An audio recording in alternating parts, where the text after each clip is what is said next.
One man is being victimized by our own government.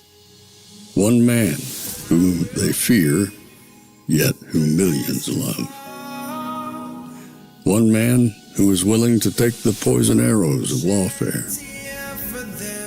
One man whose voice has been taken away by a corrupt judge operating in a corrupt system. One man who has been ridiculed and insulted. One man who refused to back down. One man who refused to back down. One man who refused to back down. One man who stands between us and them. One man that wants to see America protected again. One man who wants to see America prosper again. One man who understands that a man is a man and a woman is a woman. One man who understands and protects the blessing of life. One man who wants to restore American exceptionalism. One man who once again wants to make America that shining city on a hill for all to see. A place where all the people of the world glowingly set their eyes upon. America. One man who unashamedly wants to make America great again. That one man is Donald Trump.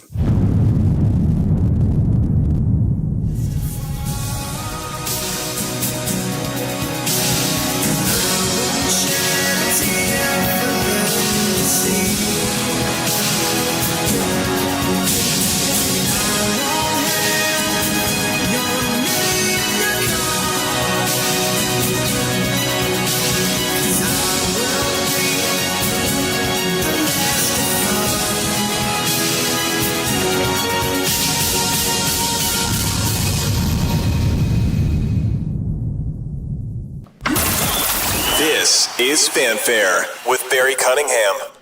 Hey everybody, we got a whole bunch to cover today.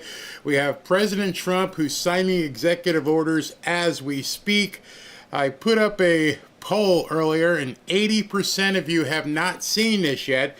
So we're going to go to this first, then we'll lead into my show, and then we'll go into whenever President Trump comes out with the South Korean president. So let me go ahead and get this queued up for you. I have it saved. And once it starts playing, I will make sure I have the volume correct for everybody. This is, again, from about half an hour ago. This came on right about at half an hour ago. So we're just going to see it as soon as it pops up, and we'll go through it. Thank you guys for tuning in on a early Monday morning. President Trump announced last night that he would be doing this. And here is President Trump. You're going to see this in its entirety. It's a very important day for many reasons. We've had a lot of important days lately. But this is a meeting and a group of people that are doing an unbelievable job in a thing called crime. And in particular, violent crime. Today we're going to be discussing it. And I watched as a very incompetent mayor from Chicago said, well, what do they know? They only arrested 9 people. I said, 9 people? We didn't arrest 9 people. We actually arrested a total of well over 1,000 people. We took hundreds of guns away from young kids that were throwing them around like it was candy. We apprehended scores of illegal aliens. We seized dozens of illegal firearms. There have been 0 murders. It sounds sort of terrible to say. It's embarrassing. I did this over the weekend. I'm making a speech, and I acted like I was so proud as I said, we've had 0 murders in the last week. And some of these people were from foreign countries. They said, that doesn't sound so good. And I said, well, it doesn't sound good, but Washington was the most dangerous place in this country. And now, you know what? It's probably the safest place in our country. Everyone's starting to come here. The restaurants now you can't get in. Many of them closed because they couldn't open with crime. Everybody before me is happy what I'm doing. Most of you won't say that because you're radical left. The newspapers are so dishonest. The press is totally dishonest, but that's all right. We've gotten used to it.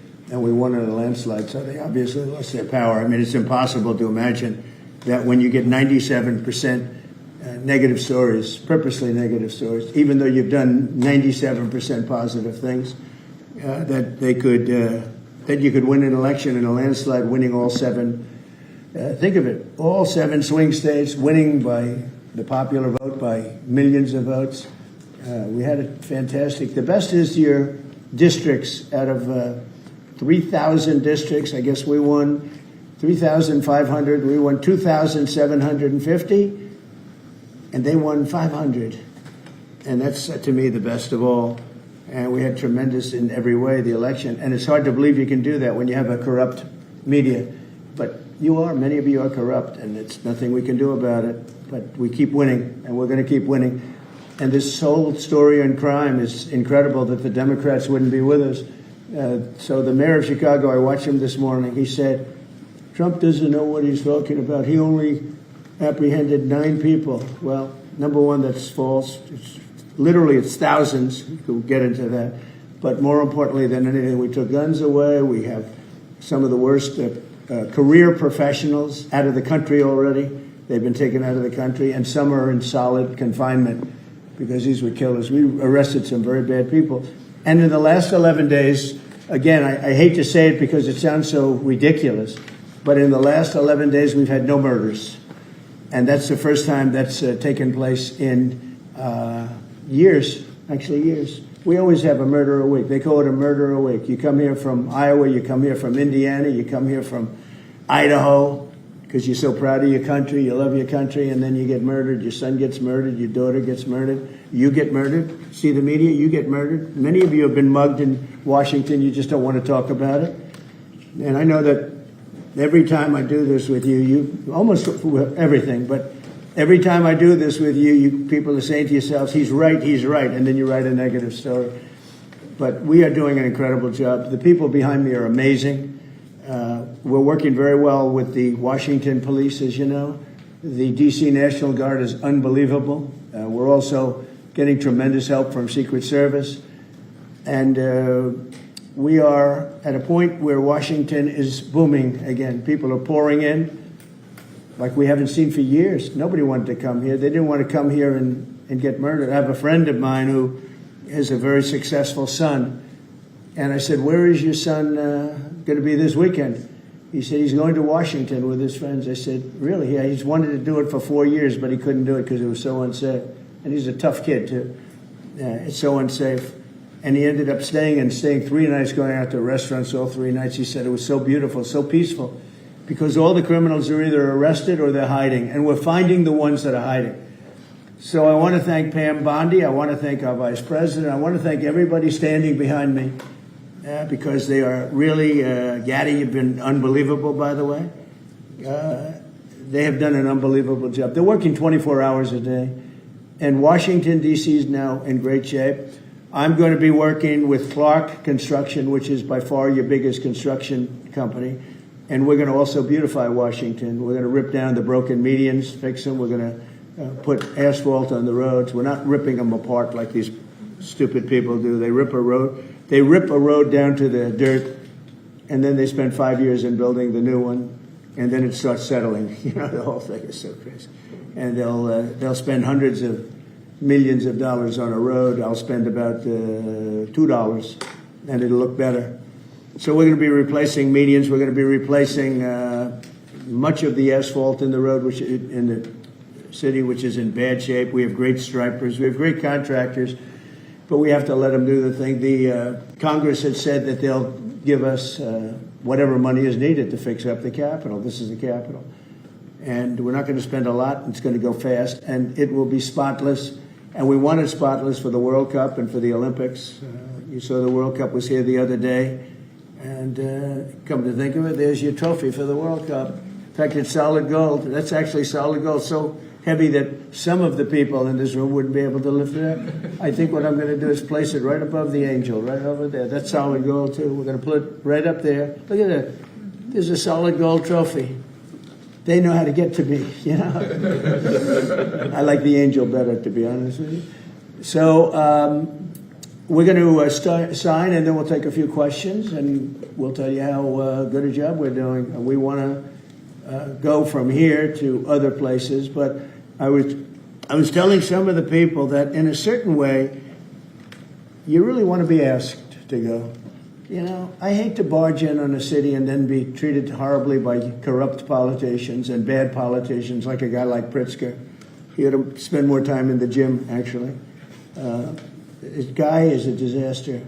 Gavin Newsom's a disaster. When we went, we saved Los Angeles. You wouldn't have been able to have the Olympics in Los Angeles. You're barely able to have it now. They did lose 25,000 houses to a fire that should have never occurred, because they didn't let the water come down from the Pacific Northwest, which you guys don't want to write about. I had to break into the water supply to let the water down. And even now, we want more. We can have much more. It's less than half of what should be coming in. I don't know, they have a political thing about it. It's like the craziest thing I've ever seen. But I don't like going to a town, a city, place, a state, and then be criticized by some corrupt or incompetent governor where crime is rampant. Like, take a look at D.C. Crime was rampant. It was at the all-time worst. It got really bad during the Biden 4 years. And then I have a mayor stand up and say how crime has reached a 30-year low. 30-year low. People are being killed left and right. And it's not a 30-year low. Think of it. So for 11 days, there have been no murders. The record goes back years where that's happened. They haven't seen that happen in years. And then people stand up, and instead of thanking us, which they should do, and she's not that bad. She's better than most. But, you know, you have people, I watched in Illinois, Chicago, Illinois is a disaster. I have property there. It's a disaster what's going on in Chicago.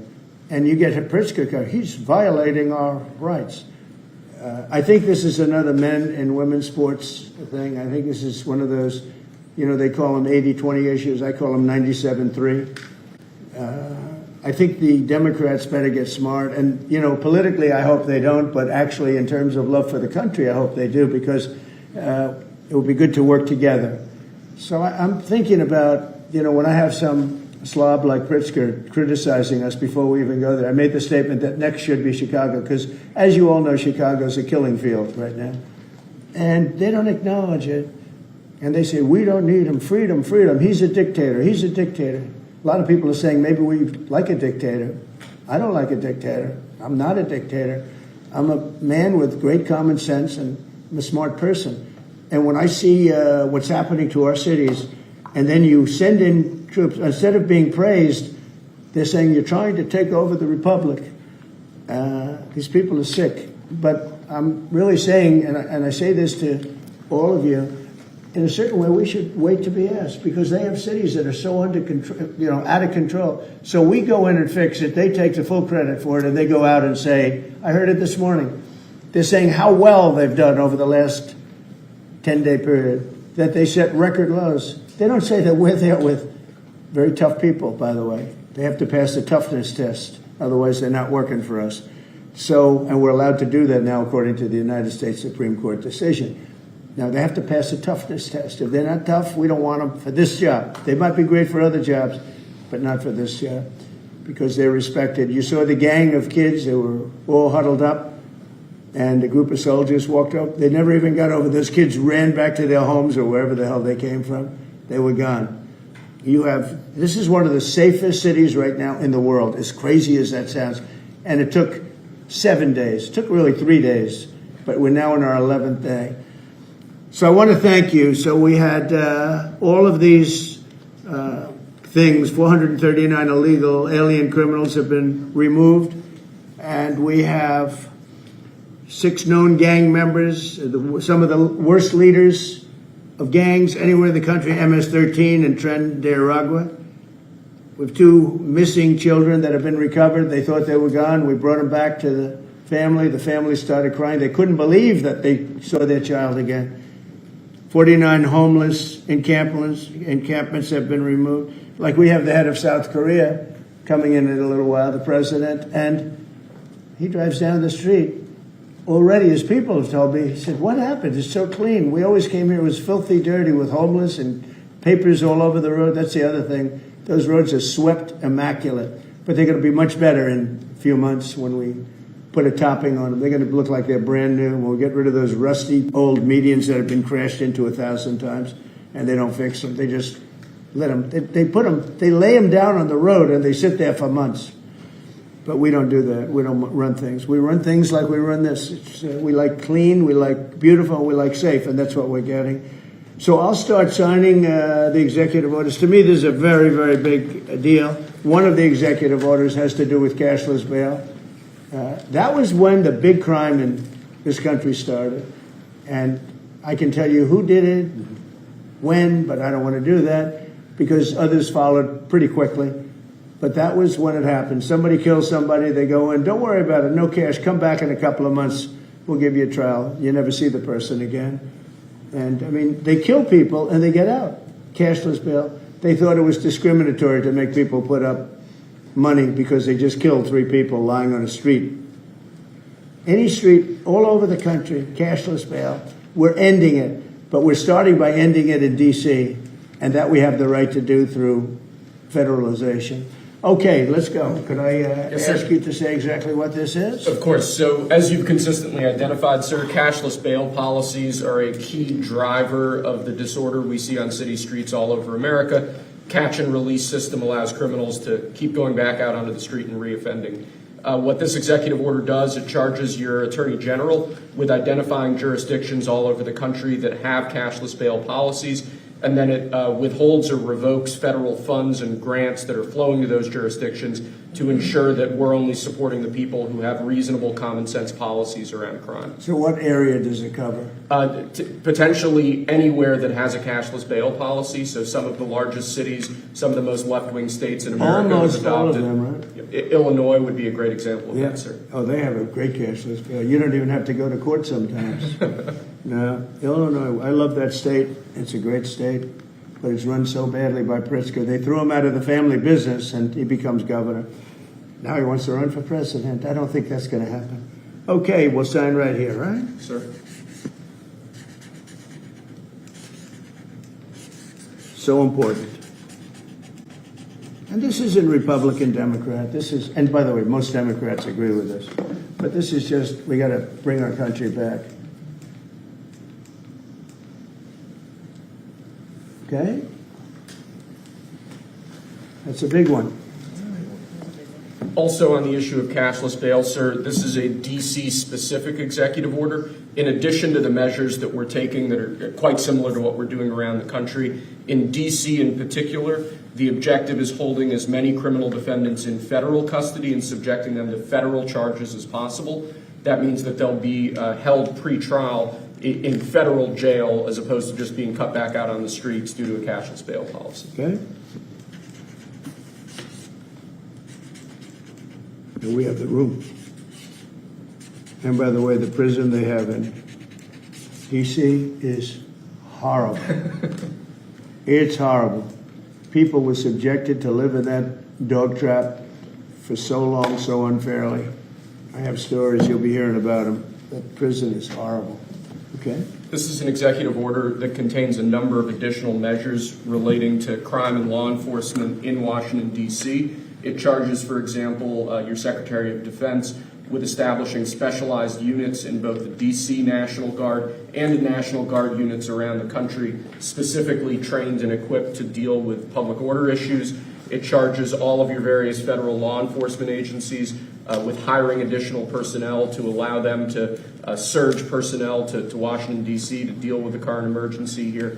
It does a number of other things in that space, and it also asks the Attorney General to look at D.C. Metropolitan Police general orders that have currently impeded law enforcement efforts in the city, and to potentially look at unwinding those that are stopping the police from doing their job effectively. And are we going to ask this to be codified by Congress, all of these things? I think we could potentially, yes, sir. I think so. I think we should. I think we'll get it. I think Democrats will vote. Well, it's hard to believe that they might not, but I think Democrats will actually vote for this.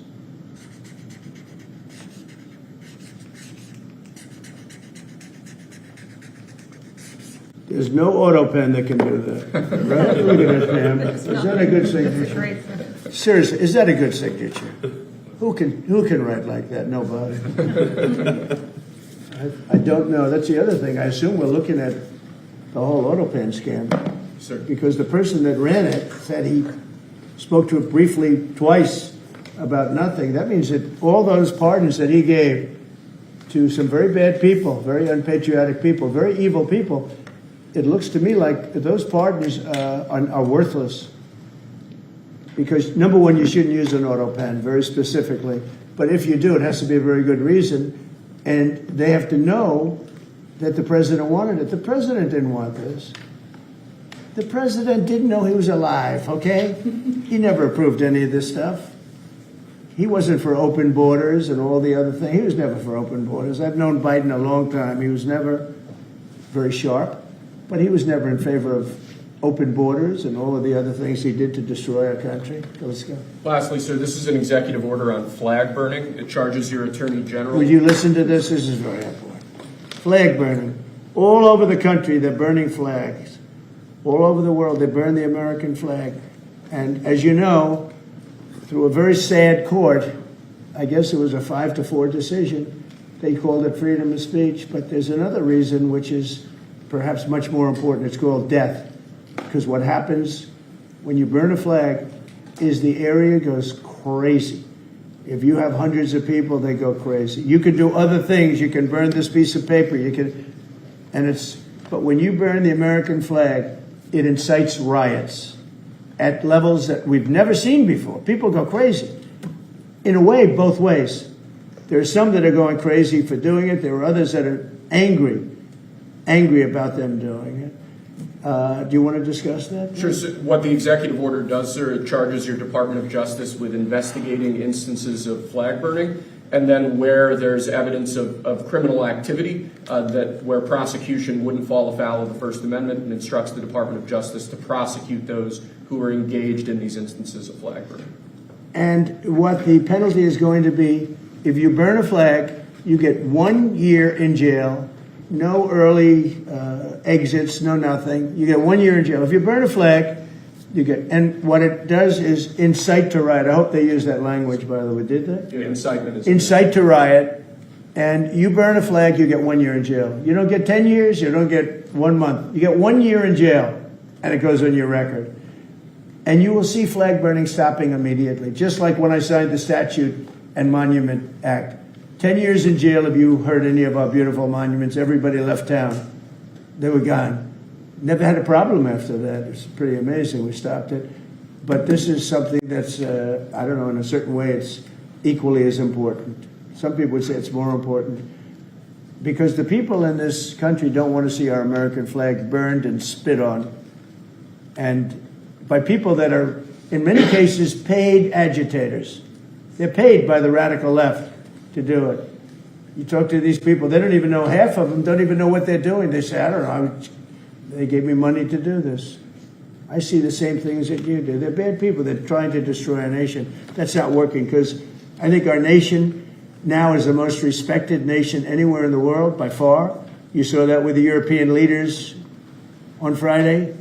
You saw that with NATO, where they agreed to go from 2% no pay to 5% fully paid up, trillions of dollars paid, where they respect your president to a level that they jokingly call me the president of Europe. They call me the president of Europe, which is an honor. I like Europe, and I like those people. They're good people. They're great leaders. And we've never had a case where 7 plus really 28, essentially 38 countries were represented here the other day. 38 European countries were represented. European and other countries were represented. And it was a great meeting. But your country is respected again. I say it all the time. 1 year ago, our country was dead. Everybody said it. We had a dead country. We were not going to survive. Now we have the hottest country anywhere in the world. So it's an honor to be involved. And this group has a lot to do with it, right behind me.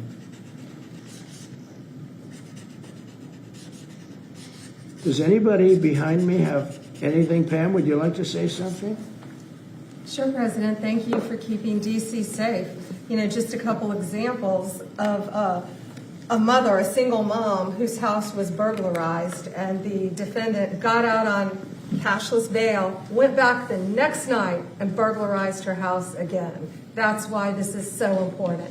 A man got in a fight with another guy. He had a gun. He was let out. Next night, he got up, went back, and killed him. So that's why it's so important, President, what you're doing. And thank you for protecting the American flag. And we'll do that without running afoul of the First Amendment as well. And President, I think I think Gaddy Serralta had something he wanted to give you on behalf of all the law enforcement who are out there every Mr. single night. President, yes. Thank you for putting me in charge of this surge as the Director of the United States Marshal Service. It's the oldest law enforcement agency. It was created in 1789. So on behalf of all the federal law enforcement agencies that we're working with and those that have yet to join the team, we thought it was only appropriate to present you with an honorary United States Marshal Service badge. And this badge comes with this little item right here, which is a handcuff key, Mr. President, because you continue through your policies and your efforts with your staff to unhandcuff law enforcement officers all over this nation. And I can tell you personally that they thank you for that. Thank you. That's You beautiful. can continue unhandcuffing law enforcement. That's a very great honor. I'll save that and put it someplace up, which is important. Thank you very much, Ken. I appreciate it. Thank you very much. Really nice. Thank you. That's very nice. Thank you. Well, we love those people. They're brave and they love our country and they don't want to see it. Do you know how many people volunteered for this job? And before I ask the VP to say a few words, because he feels very strongly about it, I think it's very important, Pam, that when we do this, that a state required, they come and ask us. I mean, I see Pritzker saying, we don't want them. In the meantime, his city is being shot to hell. And they do that politically. And they probably do want it. If we didn't go to Los Angeles, you would literally have had to call off the Olympics. It was so bad. And the sheriff and the law enforcement people, but the sheriff said, and he came out very strongly, he said, if we didn't have these people, we were not able to control it. Now, 4 days later, after we had it totally under control, we did that quickly. He changed his tune a little bit. Well, I think we could have done it. They were dead. If we didn't send in the troops, Los Angeles was dead, the Olympics was gone, the World Cup was gone, everything was gone. We did a great job. And Newsom, he's an incompetent governor. But I think people should want us to be there because otherwise all they'll do is complain as we do our job. So we'll have to think about that, okay? We go in, like in Washington, we go in and the people that are here that have been doing, I don't want to say terrible because she happens, she's a nice woman, I guess. I don't care about if she's nice, I really don't care. I want her to do, I'd rather have her be horrible but do the job. But we come into Washington and we have the 11 best days they've had here in 2 centuries. I mean, they've never seen anything like it. Let's go 2 decades. In over 20 years, they haven't seen anything like what happened. And now they're out there saying, we don't have crime in Washington. Well, that's true. For 11 days, you don't have crime. But before that, everybody was getting hit and mugged, and you people could not walk to your office without security. That's how unsafe it was. So I think we should really let them have their city, let their city go to hell, and when they come and beg us to help. The only problem is we want to save it for the people, because the people want us there. The people here, 95% of the people here want us. The real people, not the people you find on, I don't know where you find these people. You have one person that has a broken nose. Where'd you get it? Well, I was mugged. Good. Do you want to see Trump here with? No, I don't want. The woman has a broken nose. She got mugged. But she's saying she doesn't want any protection. It's all made up fake news. It's just fake news. I don't know where you find these people. Anyway, would you say a couple of words, please? And then I'm going to ask JD to say something. You have done an unbelievable job in a short period of time. Thank you, Mr. President. Highly recommended by, you know who, right? Yes, sir. Do you want to say his name? Mr. Youngkin, Governor Youngkin. Yes, sir. We stole you from He Governor called me. Youngkin. right. He called me. Glenn Youngkin called, and he said, "I have somebody who's really fantastic." And based on that recommendation, here you are. You've done a fantastic job. I appreciate it. Thank you, Mr. President. Thank you. Go ahead. The men and women of the Metropolitan Police Department are back. they enjoy doing their job again. They feel the ability to go out and be law enforcement officers. They feel that they're connected to their communities again. They are making a difference.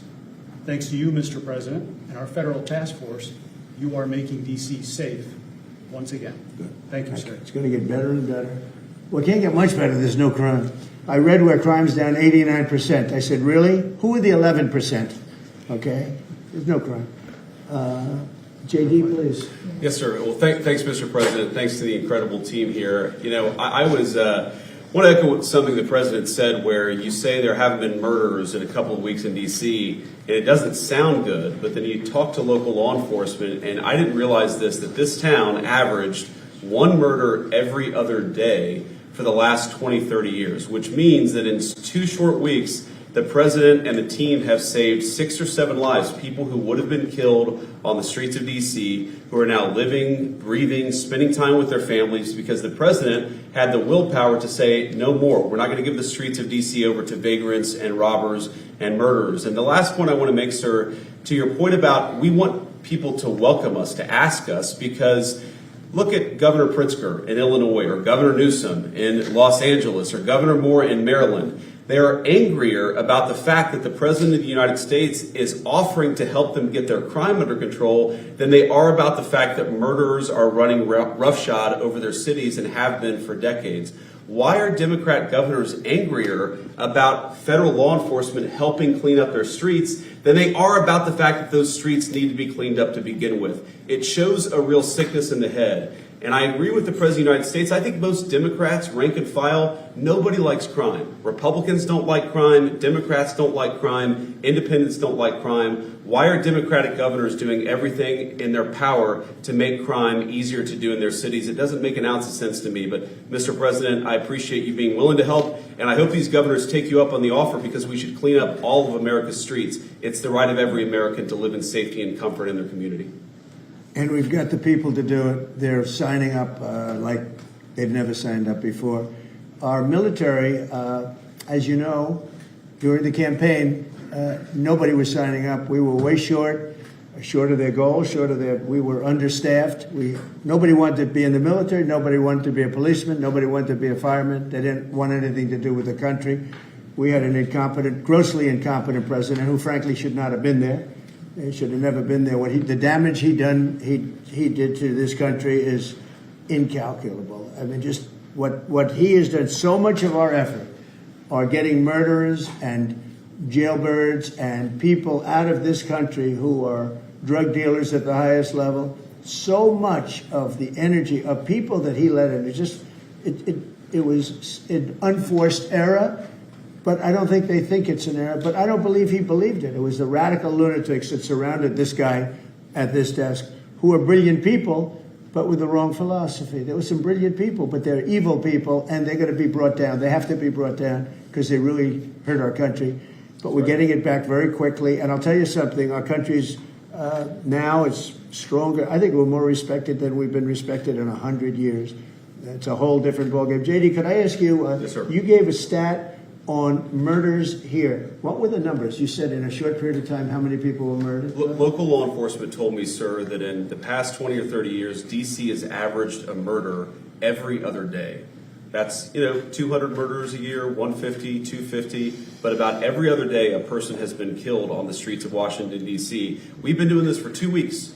0 people killed. That's real lives saved that the media and, frankly, the entire Democratic Party should be saying, thank you for saving lives instead of attacking the President of the United States for doing so. When a person, unfortunately, will probably happen at some point when a person's murdered in D.C., it's going to be the biggest story maybe in history. Right? Yes, sir. Somebody was murdered in D.C. Trump is failing. No, we're not failing. We have a safe city. This is maybe the safest city in America right now. That's how good it is. And it would be nice to be appreciated. These people, eventually, they're going to have to be appreciated for what they're doing.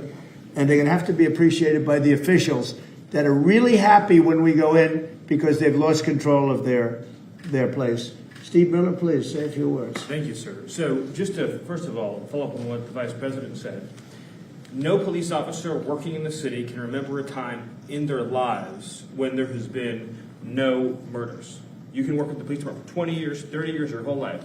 We've checked the records. No one can even find a record of being murder-free for as long as you've been murder-free under President Trump's leadership.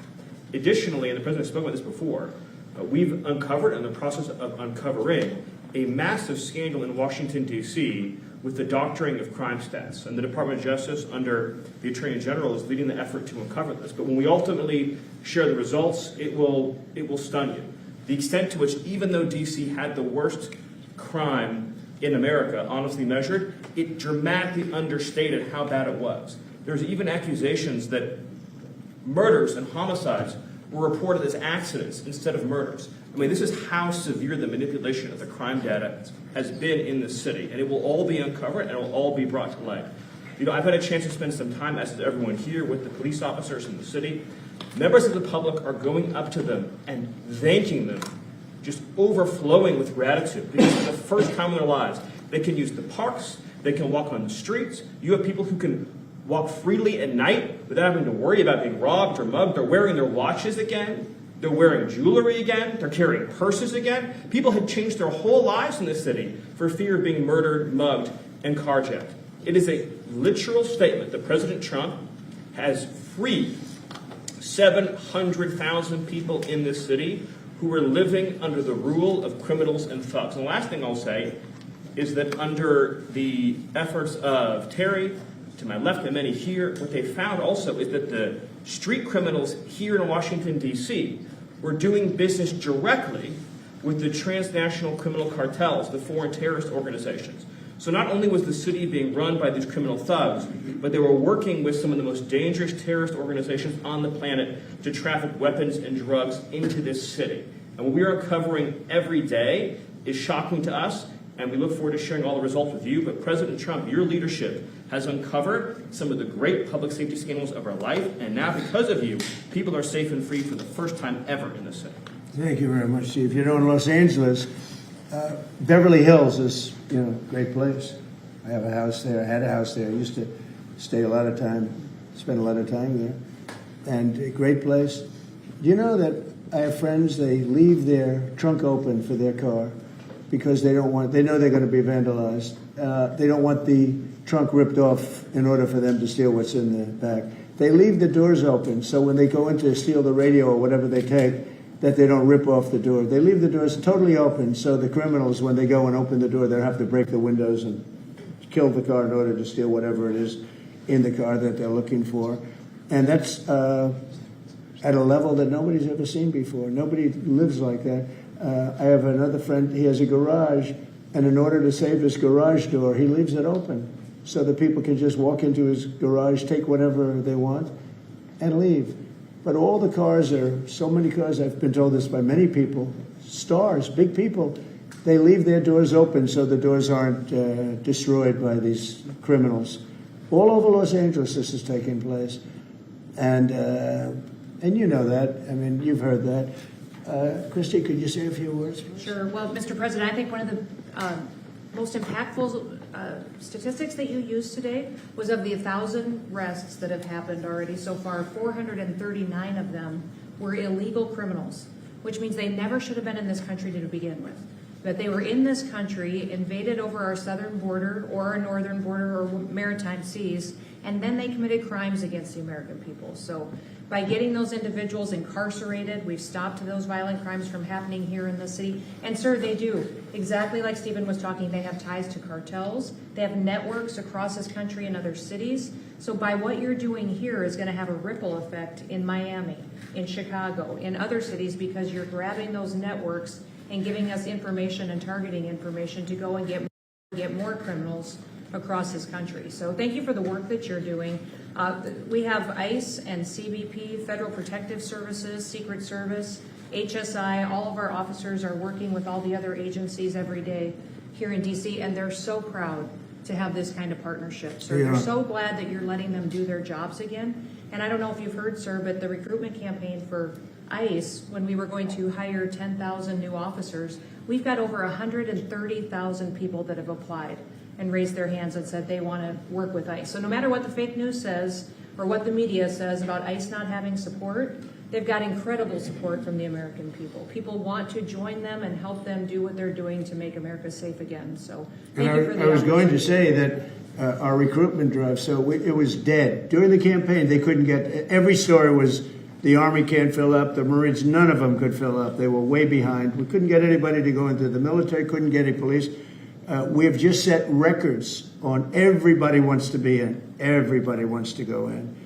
And we're taking incredible people. I mean, the level of, because of the Supreme Court, it's based on merit.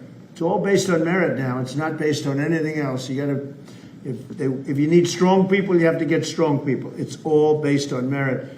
But we're setting records in the Army, Navy, Air Force, Marines, the Coast Guard. One of my favorites, because I happen to have created it, Space Force. We're very proud of Space Force. It's amazing what it's doing. We're leading in space now. China was killing us. Russia was beating us. China was killing us. We're now killing China. We are leading in space by a lot because of Space Force. So we're very proud. But everybody wants to go in. We went from not, and you know how bad that is for the spirit when every story that you were writing a year ago was that nobody wants to go into the military anymore. And if you're in the military, you know how deflating that is? You go home to your family. Nobody wants a job that you have. Well, now it's the opposite. Everybody wants to be there. And that includes police and fire and everything else. You're doing a good job. Thank you, sir. You're stopping a lot of wars. just the presidents we're stopping. We've stopped 7 wars, and really the number is actually 10. We're not including a couple, and we're not including in there what we did with Iran, stopping their nuclear play. They would have had within a month or two, they would have had a nice big nuclear weapon to use. That's not going to happen. That won't happen. Pete, go ahead, please. Yes, sir. Well, Mr. President, thank you very much for your leadership. And the Defense Department is proud to be a part of this task force. Just like we have been down at the southwest border, where crossings are at 0. We've got national defense areas where we're working with Border Patrol to secure the southern border for the American people. Just like Los Angeles, where ICE officers deserve to do their job without being attacked, we're really proud to be a part of defending the nation's capital and ensuring it is safe and beautiful and working with law enforcement. And Mr. President, let me tell you, the morale of the troops, getting out there, talking to them, they love this mission. They're grateful to be doing it, whether they're D.C. National Guard or other state National Guards. And at your direction as well, sir, it's just common sense to make sure they're armed as well. And so we're rolling out ensuring they're armed, capable of defending themselves and others if need be, supporting law enforcement, and we're proud to be there, sir. Well, look at the mission you just accomplished with Iran. 36 hours back and forth, flawless. Every bomb hit its target. They went right down those chutes, dark at night, no moon, no nothing. Every target, every bomb went right down. They have a chute that goes right down deep into the mountain. And they shouldn't have put ventilation in, I can tell you, because we use that for our advantage. But what they did, and we had the pilots and even the people that took care of the planes, we had a whole group of people at the White House a couple of weeks ago. And, you know, I didn't realize this, but they said, we've been looking at their predecessors, and then these were the pilots. They said, we gave them beautiful medals. And I'll show you the medal. Gave them a medal just like this. See? Just like that. They were so happy. We gave a lot of them out for that. It was an incredible job. You know, we had 52 tankers. People don't realize, so that they could refuel. We had many fighter jets, F-22s, F-35s. We had many. It was an amazing operation. It was flawless.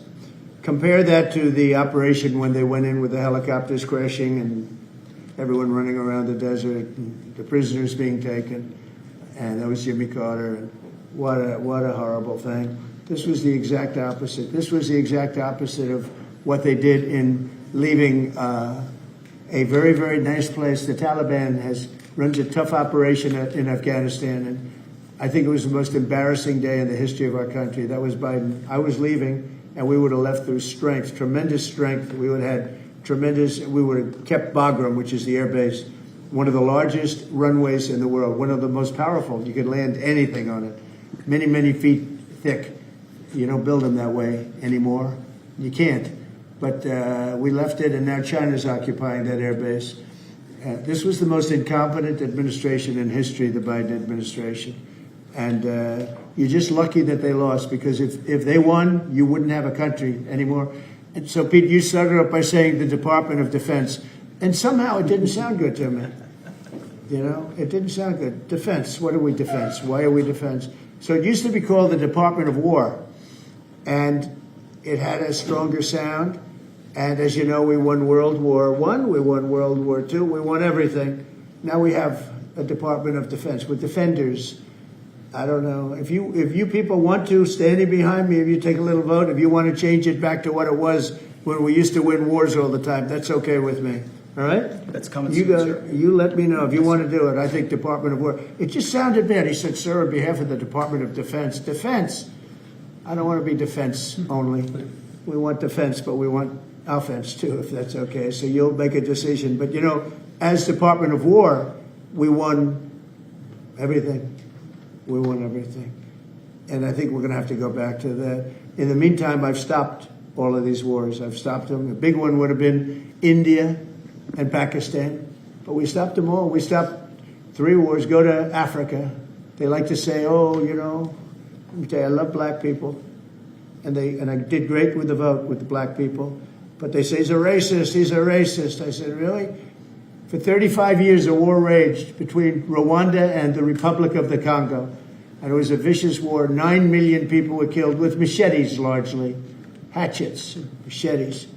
That went on for more than 30 years, but 34, 35 years.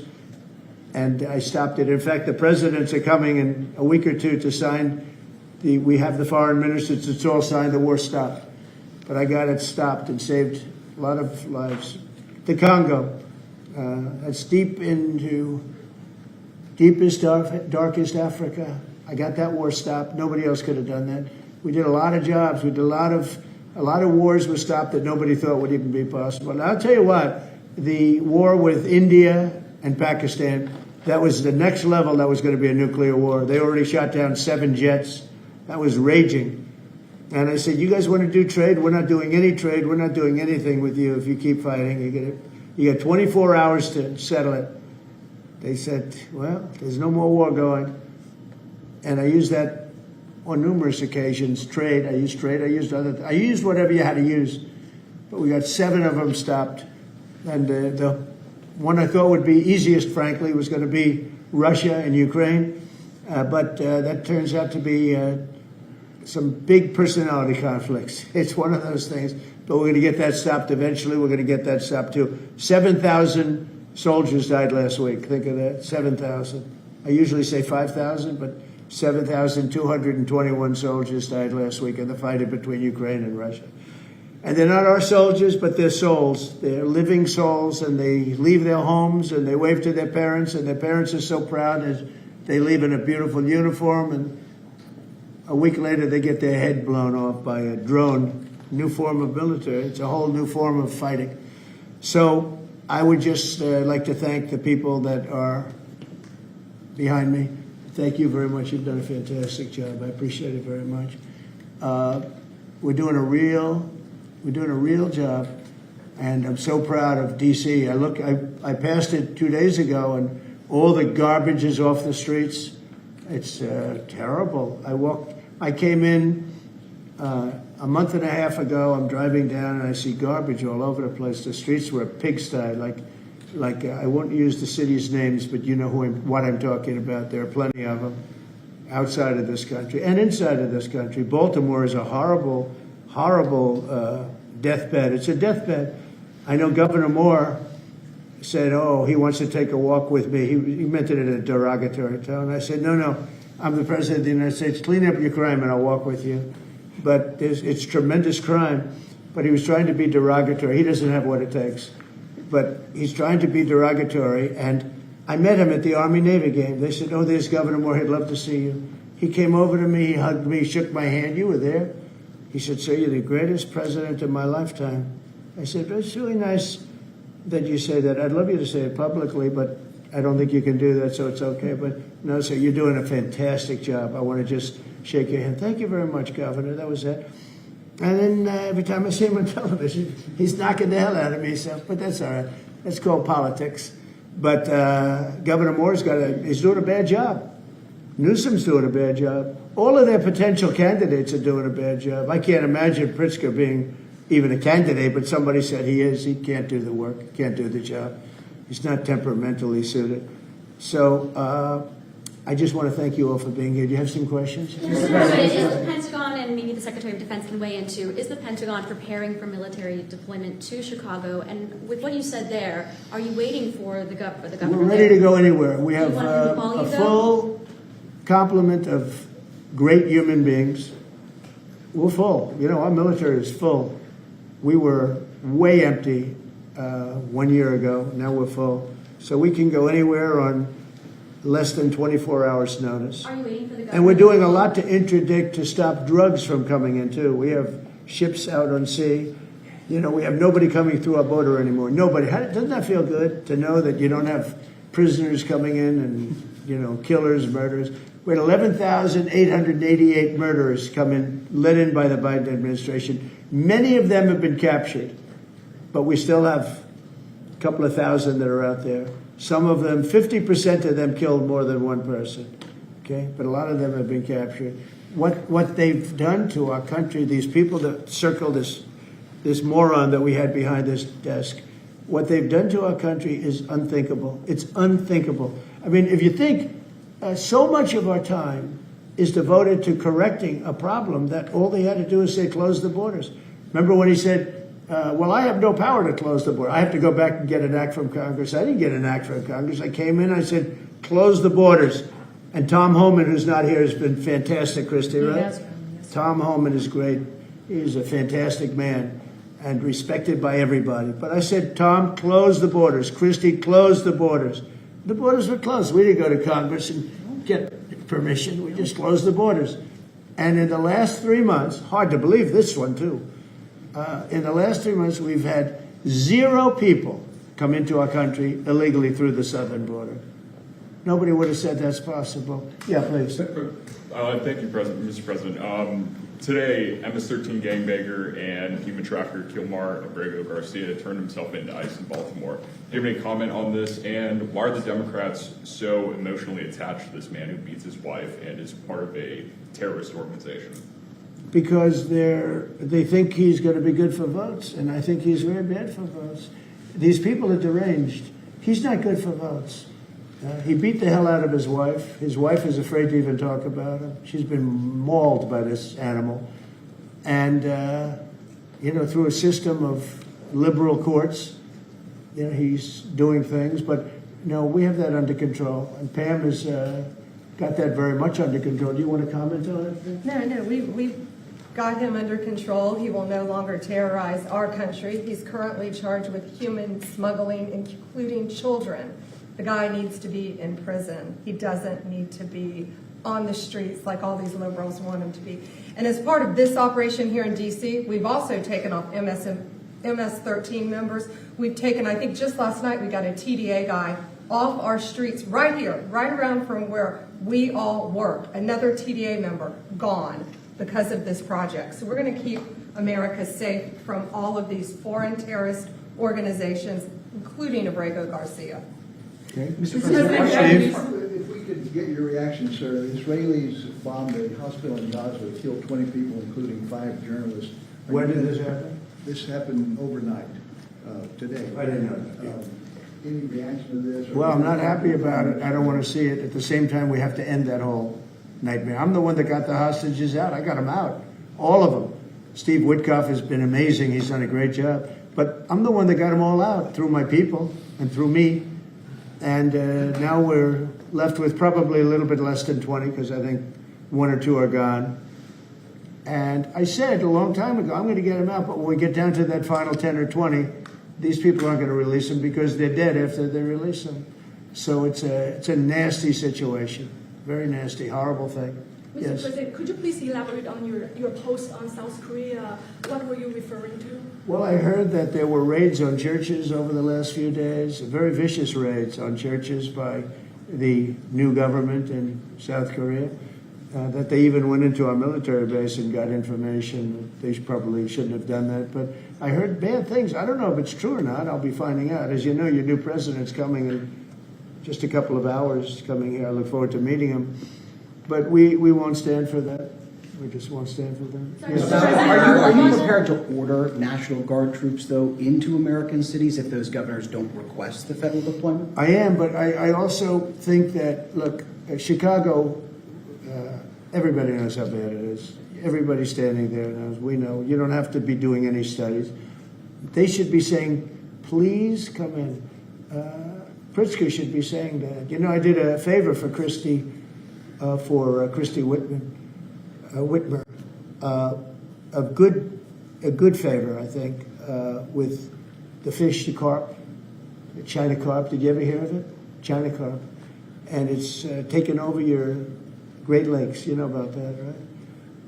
And she came and she wanted to know if it's possible for us to do something about it. And I said, well, I'll do. But I think it's appropriate that the person from Illinois, the governor from Illinois, asks also. It's a tremendously expensive project, actually.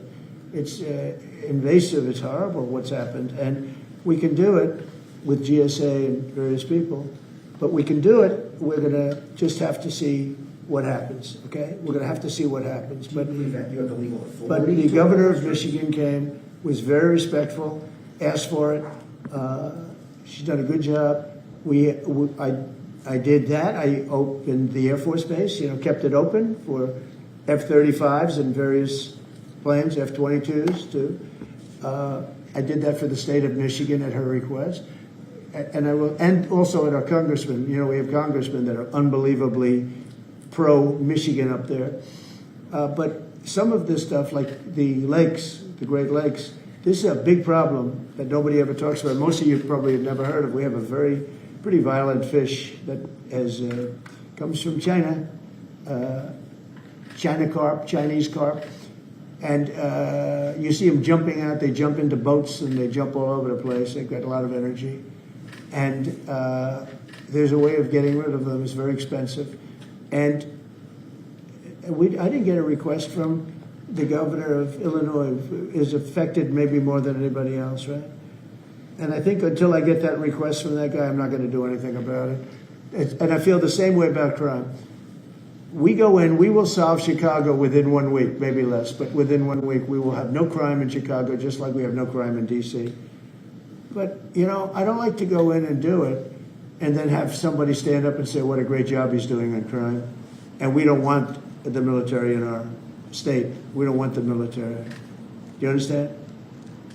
Do you understand that? Yeah, these governors will say. So I don't know. So we're going to have a little meeting. I think, I feel like we go in and we do it, like here. To a lesser extent with the mayor. She hasn't been terrible, but she hasn't been, exactly saying, oh, great.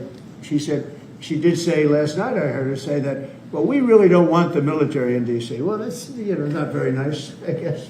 That's a little bit of a hit. But she's not as bad as some. We saved Los Angeles, and all we did is get criticized by this idiot that's running the state into the ground, right, when people are leaving. He should be thanking us, and he should be requesting us to be there. And the governor of Illinois should be. Chicago's a disaster. And the governor of Illinois should say, President, would you do us the honor of cleaning up our city? We need help. They need help. They need help. But without that request, we may wait. We may or may not. We may just go in and do it, which is probably what we should do. The problem is, it's not nice when you go in and do it and somebody else is standing there saying, as we give great results, say, we don't want the military. They need help badly. Chicago desperately needs help. Just look at the crime statistics. Look at the statistics that JD said about, even I didn't know it was that bad. That's terrible. But all I know is we're being celebrated because we went an entire week. Now it's 11 days. We went an entire week without a murder. And I said, boy, that sounds terrible. I didn't know how to, I actually made a speech. I didn't know how to say it. Because it's a great number, it's a great thing, but it sounds so bad. I mean, supposing you're from a foreign country which is properly run and they don't have murders and things, right, so much, or in some cases virtually at all. And you have somebody saying, I'm proud to announce that nobody was murdered in the capital of the United States this week. It sounds terrible, but Mr. President, Gavin Newsom, you've mentioned Gavin Newsom on crime. Gavin Newsom, yes. Is there a federal mechanism you're hoping to use to fight back against his redistricting constitutional amendment, or is that Well, I think I'm going to be filing a lawsuit pretty soon, and I think we're going to be very successful in it. We're going to be filing it through the Department of Justice. That's going to happen. And we're also going to be filing a lawsuit on blue slipping. You know, blue slips make it impossible for me as president to appoint a judge or a U.S. attorney because they have a gentleman's agreement. It's nothing memorialized. It's a gentleman's agreement that's about 100 years old, where if you have a president like a Republican and if you have a Democrat senator, that senator can stop you from appointing a judge or a U.S. attorney. In particular, those are the two, I guess anything, but those are the two that are very important. So we have numerous states where we have unbelievable people. Now, Jay Clayton was just approved in the Southern District, but he was so good. He was a top student, top schools, top everything, went to Sullivan and Cromwell, became the head of Sullivan and Cromwell, came down here, was Securities and Exchange Commission, ran it for 4 years during my term, like impeccably, beautiful job. He did an incredible job. And we went to court, and the judges, Democrat judges, voted that he could. That's the only way you get by it. But generally speaking, you can't do that because you'll have judges from the other party. So Jay Clayton just got approved, and he's in, but he didn't get approved by the senators. He got approved by the court system in New York, which was a great thing. And I had a big victory in New York, I might add. I saved myself $500 million with a fake, corrupt attorney general, a really corrupt person with a corrupt judge who was disgraceful, and they're being mauled right now by everybody. It's so corrupt, and it kept business out of New York. Stuff like that. But the appellate division vacated all of that stuff that you read about, and we're going to do a big number on that whole thing. You can't have a corrupt court system. You can't have that. You have to have borders, and you have to have a free press. Otherwise, you don't have a country. But you'll be hearing about the blue slipping, because if you have not, you don't need two senators. You just need one Democrat senator with a Republican. The only person that I can get approved are Democrats or maybe weak Republicans, but we don't want that. But the only person I will be able to get approved in any of those states where you have a Democrat I can't get a U.S. attorney. I can only get a Democrat U.S. attorney.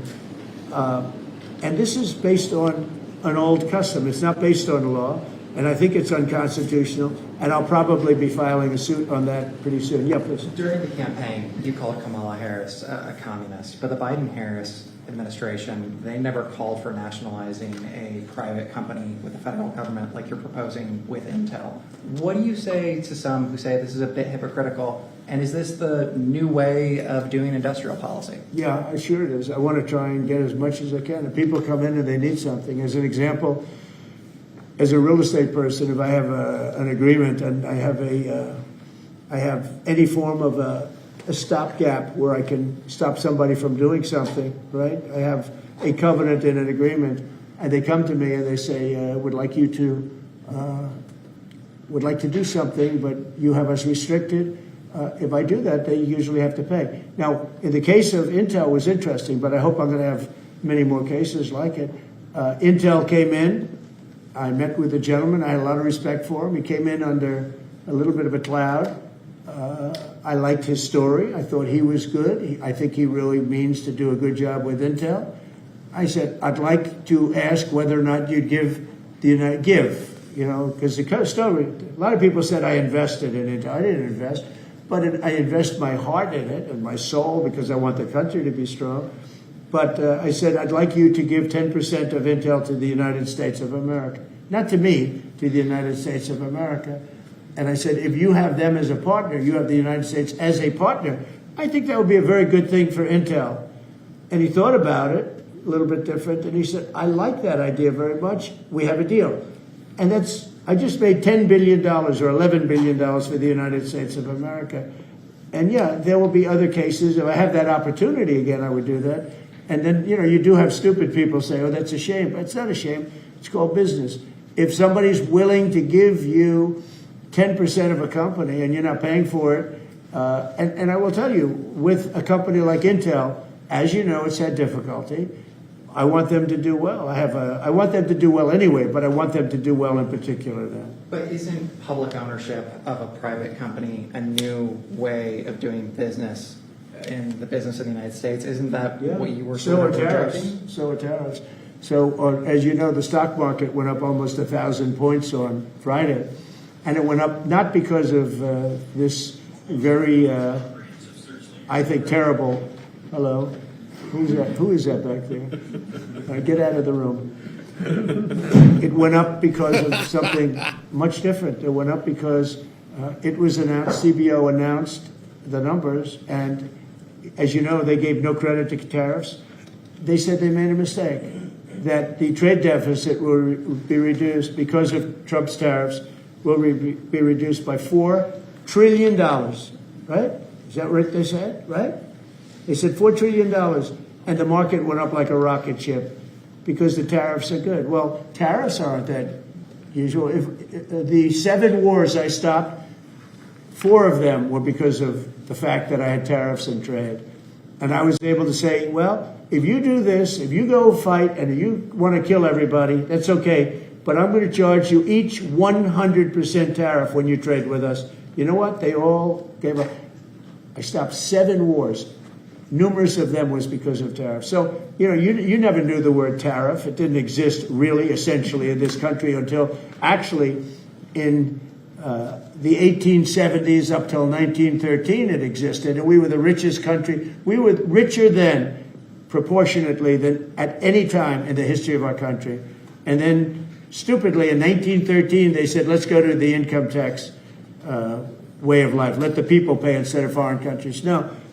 We're taking in trillions of dollars in tariffs, and we're stopping wars because of tariffs. So that's not so normal either.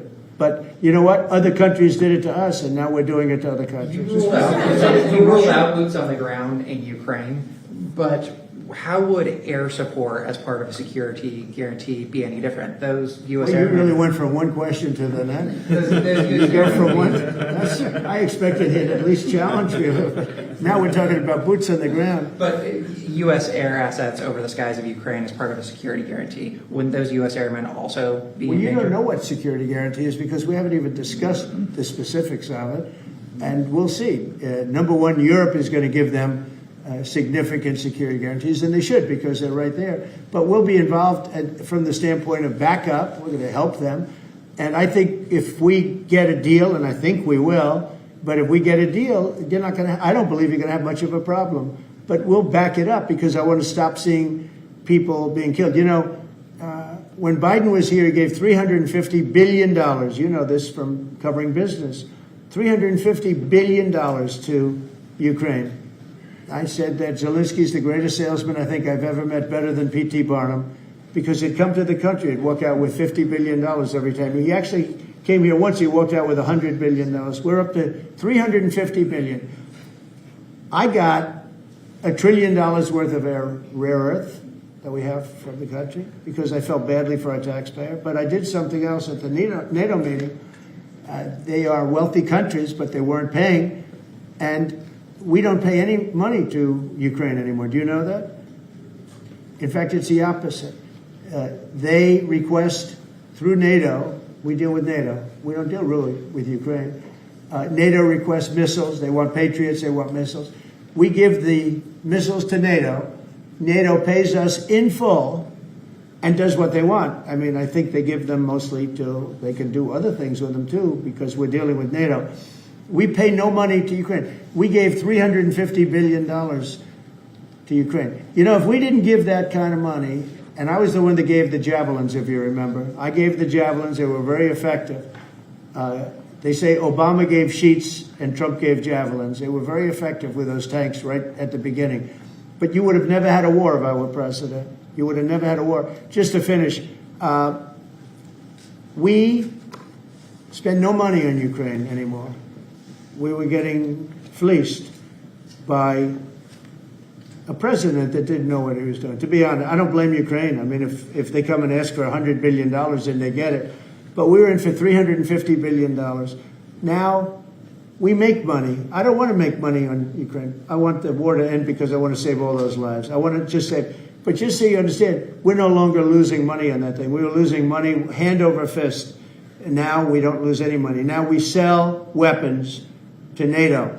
Because NATO agreed, because of me, to go to 5%, they had 2% and didn't pay. Now they have 5% and they're all paid up.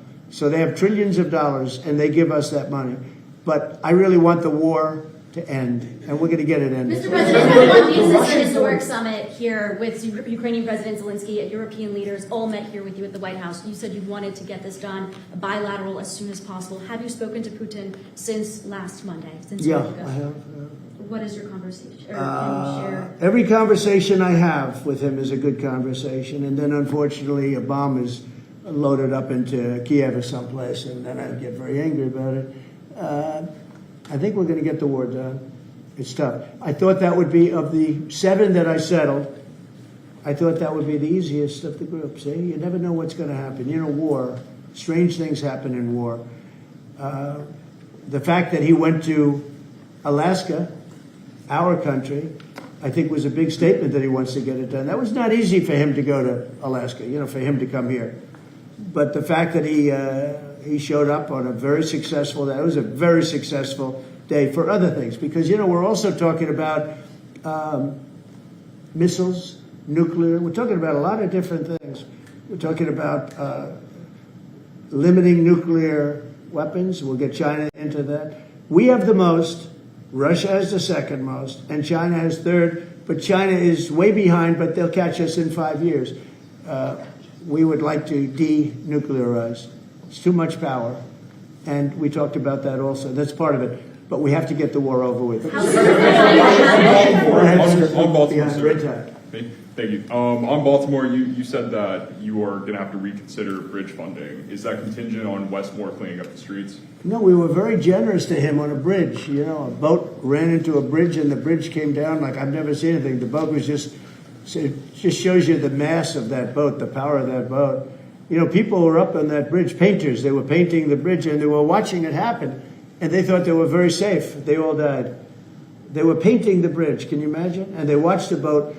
The engines were off, and they watched the boat, and the power of that boat, the mass of that boat, went right through that steel just like it was nothing. It's amazing. It's called mass. Mass is a big deal. But the mass of that boat, those people all died. But they thought they were totally safe. They were eating their lunch. They were, whatever. They were watching it. They could have gotten off. Somebody did a very good job. A police officer called in and said, close the bridge, and he did it with power. Get everybody off the bridge, close that. That guy should get a medal because he stopped the bridge. A lot of people would have died. A lot more people would have died. The ones that died were the workers on the bridge. And they thought there was no danger because, it's a big steel bridge. And it came down like toothpicks. It was incredible to watch that. It was just, and they died. They all died.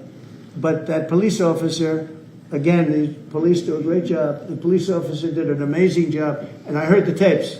He would say, get everybody off it. Most people wouldn't have said that. When you see a thing like that, you assume it's going to, tap the bridge and it's going to be rebuffed. The thing just came down. I've never seen anything like it. So he did a good job. In fact, I think we should get him in for a medal. The man that gave the warning, I listened to him. Everybody get off screaming. Everybody off. He had the sense to realize that this could be a catastrophe as opposed to a ship because the engines weren't working. It was just floating. It's an amazing thing that a thing floating like that with no power just knocked it right down like it was nothing. So Let's do that. Let's give him a medal. I've been thinking about that. Mr. President, do you plan to investigate Chris Christie? Say what? Do you plan to investigate Chris Christie? Look, Chris is a slob. Everybody knows it. I know Chris better than anybody in the room. I always felt he was guilty. But what he did is he took the George Washington Bridge, which is very serious. He closed down the George Washington Bridge. And you have medical people, you had ambulances caught up. This thing was closed down. And obviously he knew about it. But he blamed the young lady that worked for him and another person, and they got into a lot of trouble. She ultimately was, I don't know, exonerated, but she got out of it a little bit. But but she went through hell. She was a young mother, nice person. I knew her a little bit. And another man went to jail, and Chris got off. And so when I listen to Chris speak his hate, I say, oh, what about the George Washington Bridge? You know, tell me about the George Washington Bridge. He blamed other people, but he knew all about it. So no, I don't know if they want to look at it. It's not for me. If they want to look at it, they can. You could ask Pam. I think we have other things to do, but I always thought he got away with murder. Mr. President, you plan to make an endorsement in the Texas Senate race between Ken Paxton and John Cornyn? Well, I'll make up my mind. I like them both. The worst situation I have is when I have two people that I get along with well. I hate it. And they all want the endorsement. You know, I'm almost 100% of the people I endorse win. It's a great honor. And I got, as you know, I got the largest vote in the history of Texas by far. Nobody's ever gotten more votes in the last election. I think in all the elections, the 3 elections. But they like me in Texas. So people are waiting for me, but I'd rather not comment on it right now. I like both guys. They're both friends of mine, and they're both good and very different. There's some talk among congressional Republicans about another reconciliation bill. Where do you fall on that, and what would you like to prioritize? Well, I don't want to do cutting. I want to save all the different things. I'm going to cut things that are unnecessary, but the one thing I said, and I gave my word, we're not going to hurt anybody on Medicaid, Medicare, or Social Security. And in fact, we're doing great on Social Security. We found 300,000 illegals on Social Security. 다시 한번 이재명 대통령을 백악관에 모시게 된 것을 매우 영광으로 생각합니다. 그리고 그 전에 아주 선거에 이긴 것을 다시 한번 축하드립니다. 감사합니다. 네, 대통령님 감사드립니다. 이렇게 시간을 내주셔서 우리 대한민국 국민을 대표해서 감사 말씀을 드리면서 우리 대통령께서 이 오벌 오피스를 새로 꾸미고 있다는데 정말로 밝고 황금색으로 빛나는 게 정말 보기 좋습니다. 품격이 아주 있어 보이고 미국의 새로운 번영을 상징하는 것 같습니다. Mr. President, let me begin by thanking you on behalf of the Korean people. I would like to thank you for giving your time for today's meeting. And I heard that you recently redecorated the Oval Office, and I would like to say that it looks very bright and beautiful, and it has the dignity of America, and it symbolizes the new future and prosperity of America. 미국을 다시 위대하게 만드는 것이 우리 대통령님의 꿈인데 미국이 다시 위대하게 변하고 있는 것 같고 그게 다우존스 지수에서도 그게 나타나는 것 같습니다. 제가 보니까 사상 최고치를 경신하고 있던데 오늘은 잠깐 조정되고 있지만 아주 훌륭하게 미국이 다시 위대해지고 있는 것 같습니다. I believe that making America great again is your goal, and I believe that that is what is currently taking place in America. And I think the most symbolic thing of that is the Dow Jones Index, which reached a record high recently, although it went down a bit, but it reached a record high. And so I think that America is becoming great again. 말씀하신 조선 분야뿐만이 아니라 제조 분야에서 Again is your goal, and I believe that that is what is currently taking place in America. And I think the most symbolic thing of that is the Dow Jones Index, which reached a record high recently, although it went down a bit, but it reached a record high. And so I think that America is becoming great again. 말씀하신 조선 분야뿐만이 아니라 제조 분야에서 르네상스가 이루어지고 있고 그 과정에서 대한민국도 함께 하게 되기를 기대합니다. So I believe that there is a renaissance taking place not only in the shipbuilding sector but also in the manufacturing industry, and I hope that Korea can be a part of that renaissance.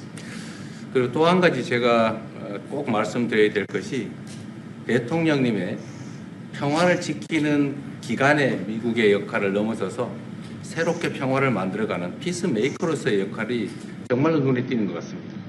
And one thing that I wanted to say to you is that America's role not as a keeper of peace, but a maker of peace, is being more is emerging more evidently. 유럽, 아시아, 아프리카, 중동 뭐 여러 곳에서의 전쟁들이 이제는 트럼프 대통령님의 역할로 휴전하고 평화가 찾아오고 있습니다. many wars in Europe, in Asia, in Africa, and in the Middle East are coming to peace because of the role that you are playing. 세계 지도자 중에 전 세계의 이런 평화 문제에 대통령님처럼 이렇게 관심 가지고 실제로 성과를 낸 경우는 처음으로 보여집니다. So among the many world leaders, I believe that you are the only leader who has made such accomplishments. 그리고 가급적이면 전 세계에서 유일하게 분단 국가로 남아 있는 한반도의 그 평화를 좀 만들어 주셔서 김정은과도 만나시고 북한에 트럼프 월드도 하나 지어서 거기서 저도 골프도 칠 수 있게 해주시고 그래서 전 세계가 인정하는 정말 세계사적인 평화의 메이커로서의 역할을 꼭 해주시기를 기대합니다. And I would like to mention that the only remaining divided nation in the world is the Korean Peninsula. And I would like to ask for your role in establishing peace on the Korean Peninsula. So I look forward to your meeting with Chairman Kim Jong-un and construction of a Trump Tower in North Korea and playing golf at that place. 아마 기다리고 있을 것 같습니다. 기다리고 있을 것 같습니다. So I believe he will be waiting for you. 그리고 마지막으로 든든한 한미 동맹을 기반으로 대한민국이 성장 발전해 왔고 앞으로도 이 한미 동맹을 군사 분야뿐만이 아니라 경제 분야 또 다른 과학 기술 분야까지 다 확장해서 미래형으로 발전시켰으면 좋겠습니다. Korea was able to attain economic growth and development through our ironclad alliance. And going forward, I hope to develop our alliance into a future-oriented alliance that encompasses areas not only limited to security, but also the economy and science and technology. 대한민국 국민들은 트럼프 대통령님에 대해서 정말로 큰 기대를 가지고 있다는 말씀을 드리면서 다시 한번 이런 시간 내주셔서 감사드립니다. The Korean people have great expectations for you, Mr. President. Thank you once again for your time. Well, thank you very much. It's an honor to be with you. I will say that Kim Jong-un and I had a very good relationship, as you remember, and still do. And when I came in, I didn't know him. We had 2 summits, but we became very friendly. Respect. It was great respect. And it was not going to be that way had Hillary Clinton won the election. It would have been a disaster.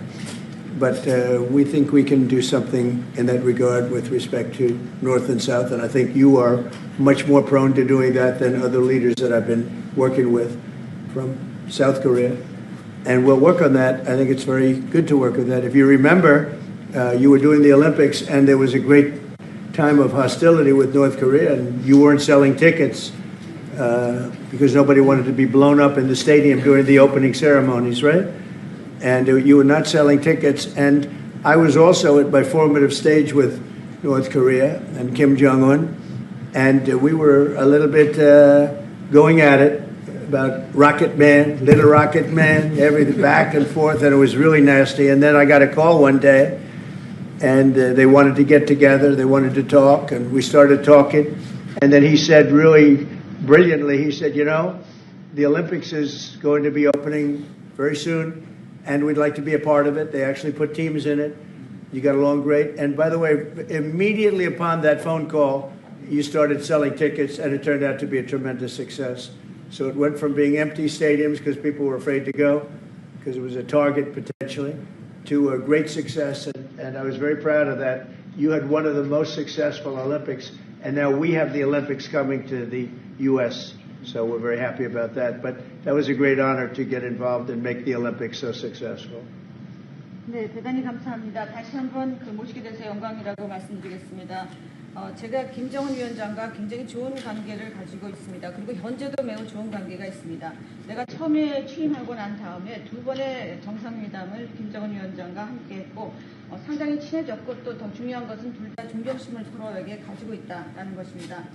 만일 힐러리 클린턴이 대통령으로 당선했다면 절대 그러한 상황까지 이르지 않았을 것입니다. 제가 보기에는 이재명 대통령께서 한국의 어느 지도자보다도 북한에 좀 더 문제를 해결하고자 하는 의지가 있는 그러한 대통령이라고 생각합니다. 그래서 어쩌면 우리가 함께 노력한다면 어느 정도 진전이 있을 수도 있겠습니다. 사실 그 한국에서 올림픽이 열렸을 때 북한 때문에 많은 사람들이 올림픽 표를 사지 않는 그런 현상이 생겨났었습니다. 그런데 김정은 위원장이 그때 사실은 김정은 위원장과 초기에는 제가 별로 뭐 사이가 좋았던 것은 아닙니다. 서로 락켓맨이라고 부르면서 주고받는 그러한 그 해프닝도 있었습니다. 그런데 어느 날 통화를 시작하게 되었고 통화를 하면서 그가 얘기를 했습니다. 한국에서 올림픽이 곧 열리는데 우리 그 북한도 참가하겠다. 그렇게 얘기를 했습니다. 그리고 그 통화 직후에 올림픽표가 많이 팔리기 시작했습니다. 그리고 한국의 올림픽은 올림픽 역사상 가장 성공적인 올림픽으로 지금 기록되고 있습니다. 또 우리 미국도 곧 올림픽을 주최할 예정입니다. 그래서 우리도 미국에서 성공적인 그런 올림픽을 주최할 계획을 가지고 있습니다.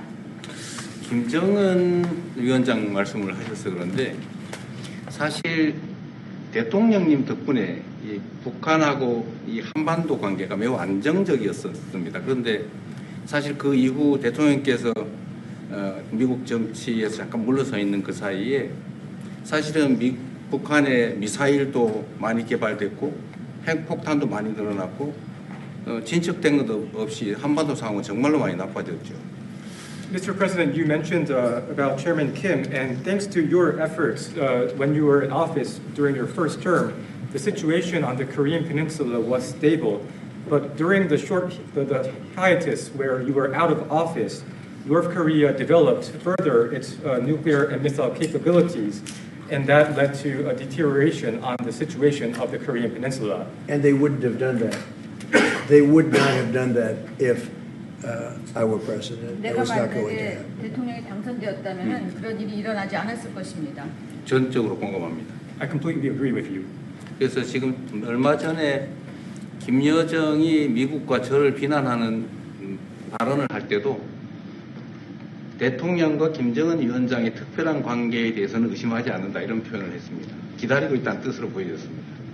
So when Kim Yo-jong, the deputy director of the Workers' Party of Korea, issued a statement denouncing South Korea, she mentioned about the good relation, the not bad relationship between you and Chairman Kim Jong-un, and I believe that this is a sign that North Korea is waiting.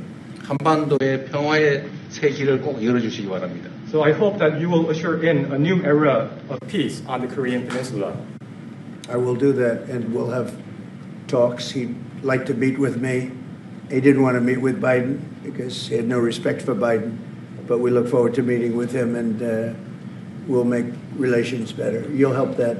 You had a lot of leaders. I've gone through a lot of leaders in South Korea. You know, it's been quick. You'll be there for a long time. But we, in the various leaders that I've dealt with, they were not approaching it properly, in my opinion, having to do with North Korea. But I think your approach is a much better one. 네, 그렇게 하도록 하겠습니다. 김 위원장이 바이든 전 대통령을 만나고 싶죠 하지는 않았지만 말은 만나고 싶어 할 것 같습니다. 그래서 그런 그 시도를 하겠고요. 내가 한국의 지도자들을 여러 분을 만나봤는데 제 개인적인 생각으로는 대북 정책이 그렇게 적절하지 않지 않았나 하는 생각이 듭니다. 그래서 이 대통령께서 그 적절한 대북 정책을 통해서 좀 더 그 진전이 있었으면 하는 생각입니다. 저의 관여로 남북 관계가 잘 개선되기 쉽지 않은 상태인데 실제로 이 문제를 풀 수 있는 유일한 인물이 트럼프 대통령이십니다. So resolving this issue through my engagement is not an easy thing. And the only person that can make progress on this issue is you, Mr. President. 대통령께서 피스메이커를 하시면 저는 페이스메이커로 열심히 지원하겠습니다. So if you become the peacemaker, then I will assist you by being a pacemaker. That's good. We can do big progress, I think, with North Korea. Absolutely. 네, 북한에 대해서 큰 진전을 함께 이루어 나갈 수 있다고 믿습니다. 감사합니다. Thank you very much. Thank you very much. Good job. Okay, questions, please? Mr. President, when you met with Russian President Vladimir Putin, how soon did he say that he wanted to sit down with Ukrainian President Zelensky? Russia, as of now, says there's no meeting on the books and no agenda is set. Well, that's going to be up to them. It takes two to tango. I always say it. And they should meet, I think, before I have a meeting and probably close the deal. But I think it's appropriate they meet. They do not exactly get along well, as you can understand. And I'm sure it's a meeting that perhaps he didn't like. But he wasn't happy about coming to the United States either. That was a big concession, and I appreciate the fact that he did. You know, I've always had a very good relationship despite a fake Russia haunt that we had. But we've always had a great relationship, very good relationship, strong relationship with Russia. That's a good thing, not a bad thing, by the way. That's a very good thing. And it's good to get along with Kim Jong-un, and it's good to get along with everybody, including President Lee. It's good to get along, and I get along with the foreign leaders. You see that with the biggest group of foreign leaders that we've ever had. Don't forget the European Union was here also representing a large group of countries just recently. So I believe that we're going to get that war straightened out. We're going to get it done. I don't know that they'll meet. Maybe they will. Maybe they won't. They'd like me to be at the meeting. I said, you guys ought to work it out. It's between you. It's not us. Now, in the meantime, we're not spending any money on, as you know, on Ukraine. We're selling military equipment to NATO. NATO now is taking in, excuse me, NATO now is taking in a large amount of money from the countries. They're taking in 5% of GDP versus 2%. They're paying the 5%. They never paid the 2%, most of them, or a lot of them. NATO has a lot of money. We are selling military equipment to NATO at full price, and NATO's distributing that equipment to wherever they are. I mean, perhaps to Ukraine. So NATO's working with Ukraine. Biden was giving hundreds of billions of dollars, just willy-nilly, just giving money. He had no idea where it was going. It was terrible what was happening. So we're not involved anymore in terms of the cost. We're in for $350 billion. As you know, I also got the rare earth deal done with Ukraine, which was worth much more than the $350 billion. But I'm not interested in the money so much, even though we've done a great job in that regard. I'm not interested in that. I'm interested in stopping a war where last week 7,109 soldiers died, both Russian and Ukraine. It's such a waste of life and humanity. They're not from this country. They're not from any other country other than Ukraine, for the most part, other than Ukraine and Russia. But it's a very important thing to me to stop it. I stopped 7 wars that were raging, one for 31 years, the Congo, and as you know, Rwanda, one for 35 years. I don't have to go into them. You know the list better than I do. But we stopped a lot of wars, including, you think about it, India and Pakistan, which was probably 2 weeks away from being a nuclear war. They were shooting down airplanes all over the place. So I'm very proud of that. I thought this would be, in many ways, the easiest way. I have a very good relationship with Putin. I thought it would be the easiest one to stop, and it's really not. It's very complex.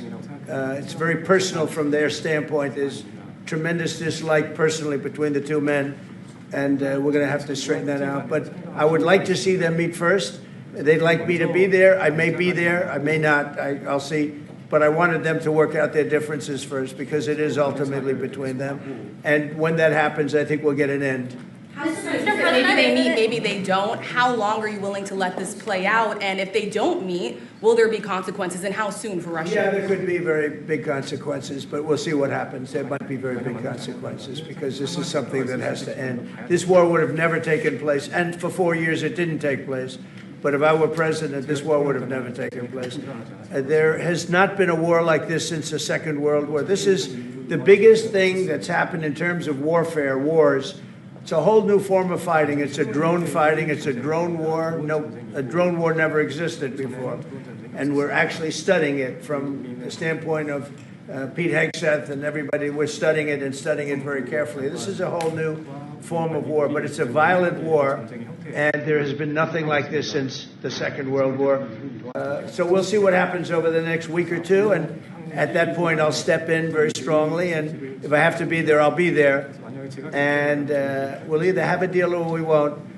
But a lot of people are dying, and I want to get us... Mr. President, Kim Jong-un wants to meet. When do you want to meet with him? With who? You said the North Korean leader wants to meet. How soon would you? We want to have a meeting. I like to have a meeting. I get along great with him. You know, you were there.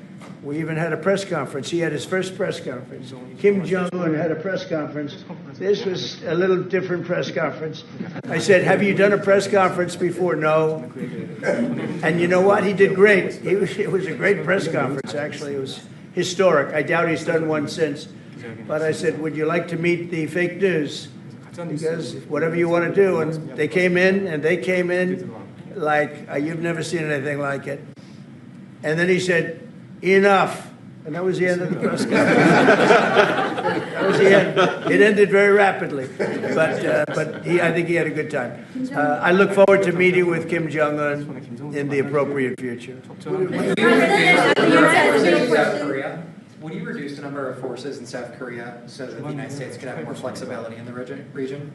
Say it. Would you consider reducing the number of U.S. forces in South Korea so that the United States can have more Well, flexibility? I don't want to say that now because we've been friends and we're friends. And look, we have a lot of people over there. We have over 40,000 troops in South Korea. As you know, South Korea agreed to pay for that during my last term. And then when Biden came in, they complained to Biden that I wasn't a nice person.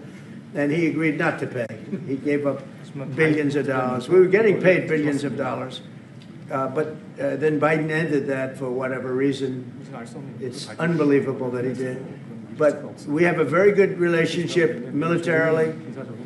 They would say, but we gave you land. I said, no, you didn't. You lease us land. There's a big difference between giving and leasing. And maybe one of the things I'd like to do is ask them to give us ownership of the land where we have the big fort.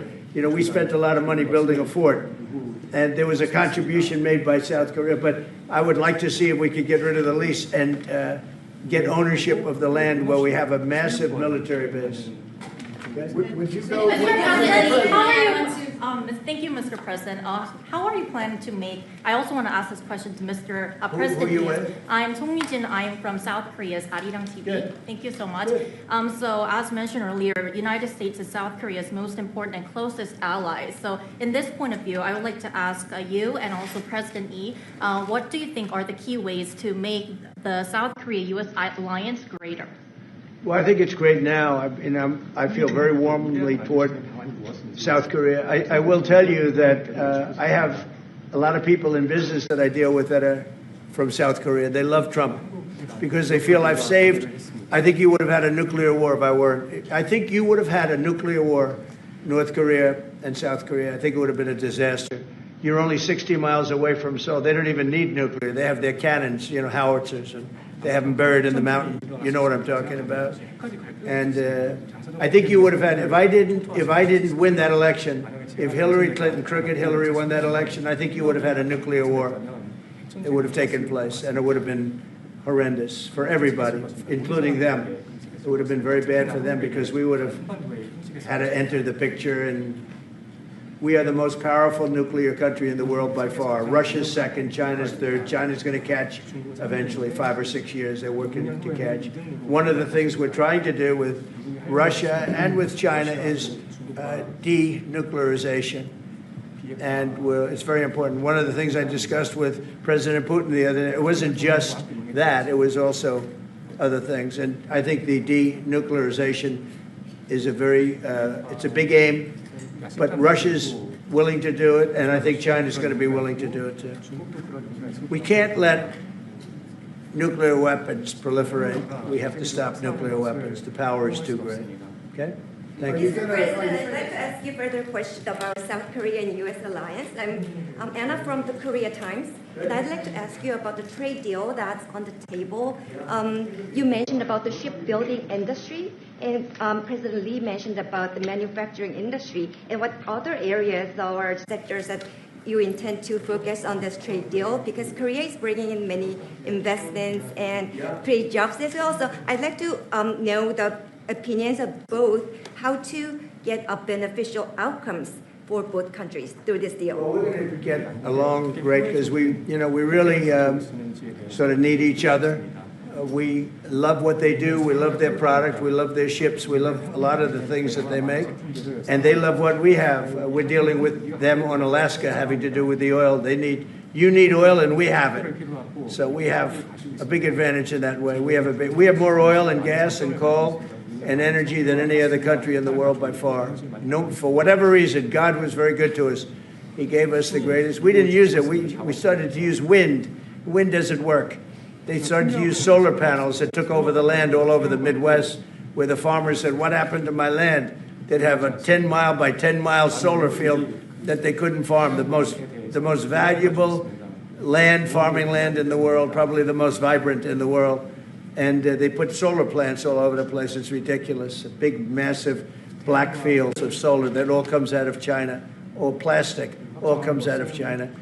But we have the greatest amount of energy in the world, and we're dealing with South Korea, as you know, in Alaska, and we're going to be making a deal, a joint venture with South Korea. Japan is involved also, very strongly involved.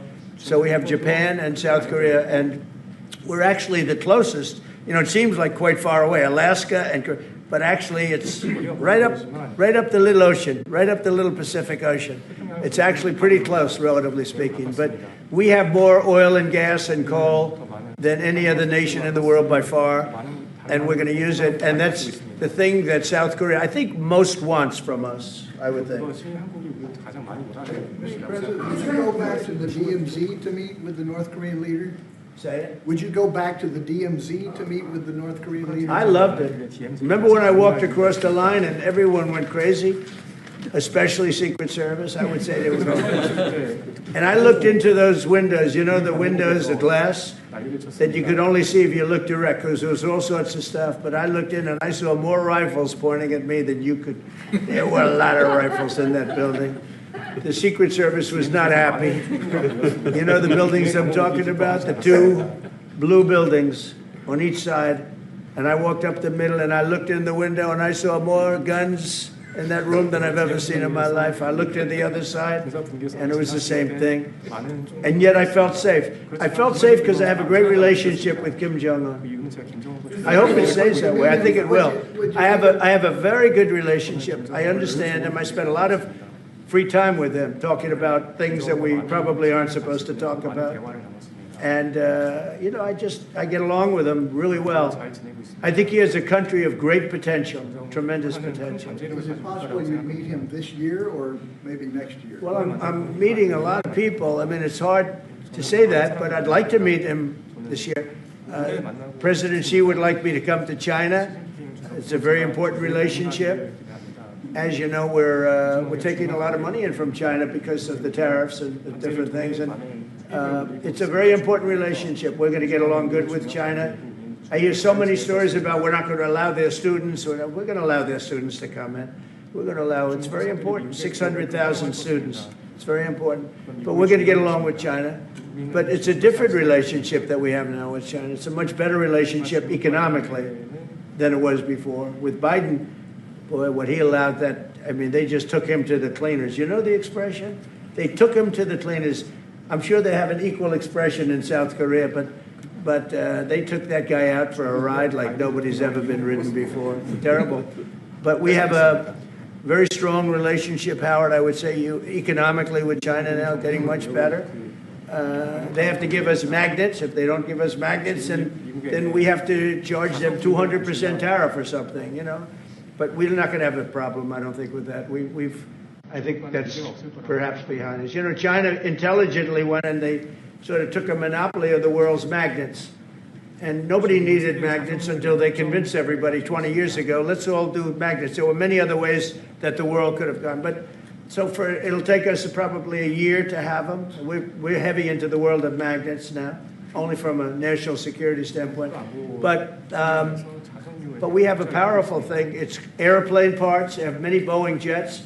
You know, they had 200 jets that didn't fly. And I've sent them all, based on his word, I sent them all of the parts so their planes can fly. I could have held them back. I didn't do that because of the relationship I have. And their planes are now flying. You know, we had 200 of their planes were unable to fly because we were not giving them Boeing parts purposely, because they weren't giving us magnets. Therefore, we weren't giving them. But we have a much more powerful thing, that's tariffs. If we wanted to put 100%, 200% tariffs on, we wouldn't do any business with China. And, you know, it would be okay, too, if we had to. But the magnet situation, we have tremendous power over them, and they have some power over us with magnets. We're going to have a lot of magnets in a pretty short period of time. In fact, we'll have so many we won't know what to do with them. But you know the story. It's a very interesting history with magnets. And it really is because presidents, not being business people, they allowed that to happen. And they shouldn't have. But we have much more. I mean, look, in terms of playing the cards, we have we have much bigger and better cards than they do. But with that being said, I think we have a great relationship. I spoke to President Xi fairly recently, and at some point, probably during this year or shortly thereafter, we'll go to China. And I think we're going to see a magnificent sight. It's a great country. Mr. President, on the National You Guard. and President Lee actually are planning to go to China. You mentioned either this year or next year. Could you please share more details about your plans going to China? And also President Lee, I think. Well, maybe we'll go together. Do you want to go together? We can share a plane. We'll save energy. We'll save a little, the ozone layer. Remember President Obama used to talk about the ozone layer, and then he'd fly to Hawaii to play around the Gulf in a 747. Mr. President, on the national. Accept the invitation, Mr. 중국에서 만약 Well, I was sort of meant jokingly, but if you want, you can go. 대통령하고 같이 가면 좋겠습니다. I would like to go together with President. Do I accept? Does he accept? If you want to go, I'm going to get special permission. I'm sure you can go. But we're going to have a great relationship with China. I mean, it's happening. You see it. It's happening. They have some cards. We have incredible cards, but I don't want to play those cards. If I played those cards, that would destroy China. I'm not going to play those cards. Mr. President, on the National Guard, you've talked a lot about Democratic-run cities and states. Yeah. Would you also consider sending the National Guard into red states and red cities that are also seeing high crime? Sure, but there aren't that many of them. If you look at the top 25 cities for crime, just about every one of those cities is run by Democrats. And you know, one of the bad things they did, cashless bail, if you look back on time, when they allowed a murderer out that afternoon, you know, he'd kill somebody and then a couple of hours later he's walking the streets again, oftentimes killing again rapidly. Cashless bail is a disaster. You saw we had a news conference today on that. We're wiping it out in D.C., immediately wiping it out. It started in New York, I must tell you, and it's been a horrible thing for crime, especially violent crime. So we're going to end cashless bail, yes. Thank you. When will you deploy to Chicago, and how long are you keeping troops here in Washington, Little D.C.? discussion. I really want to be appreciated. You know, when we go into a city and wipe out the crime, so D.C., it sounds so horrible. I'm embarrassed to say it in front of you because they don't have anything like this. Washington, D.C., sir, has not had a murder in 11 days. Now, he's saying that's a horrible thing to hear because they don't have murders for ever. But Washington, D.C., if you go back and check, it's been many years since we went a week without having a murder. Now we haven't had, and I would say that Washington, D.C. right now is much safer than Seoul. You know why? Because we have a friendly neighbor. We have more friendly neighbors. You have a different kind of problem. We all have different problems. But Washington, D.C. is a very safe city right now. People are going out to dinner. Restaurants are opening. Restaurants that were going to close are now going to stay open. Friends of mine are going out to dinner all the time. They didn't go out to dinner for 4 years. It went rampant during the Biden years. Just rampant.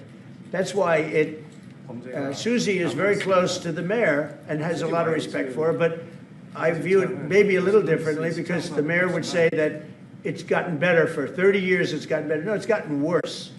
And the worst day of all was when we just got to office for the second time, and it's in very bad shape. So the mayor shouldn't be saying that violent crime has been getting better. It's been getting much worse. And the day I took office, it was the worst. And we did some minor things, made it a little bit better, but then we said, look, we got to stop it because too many people are getting killed.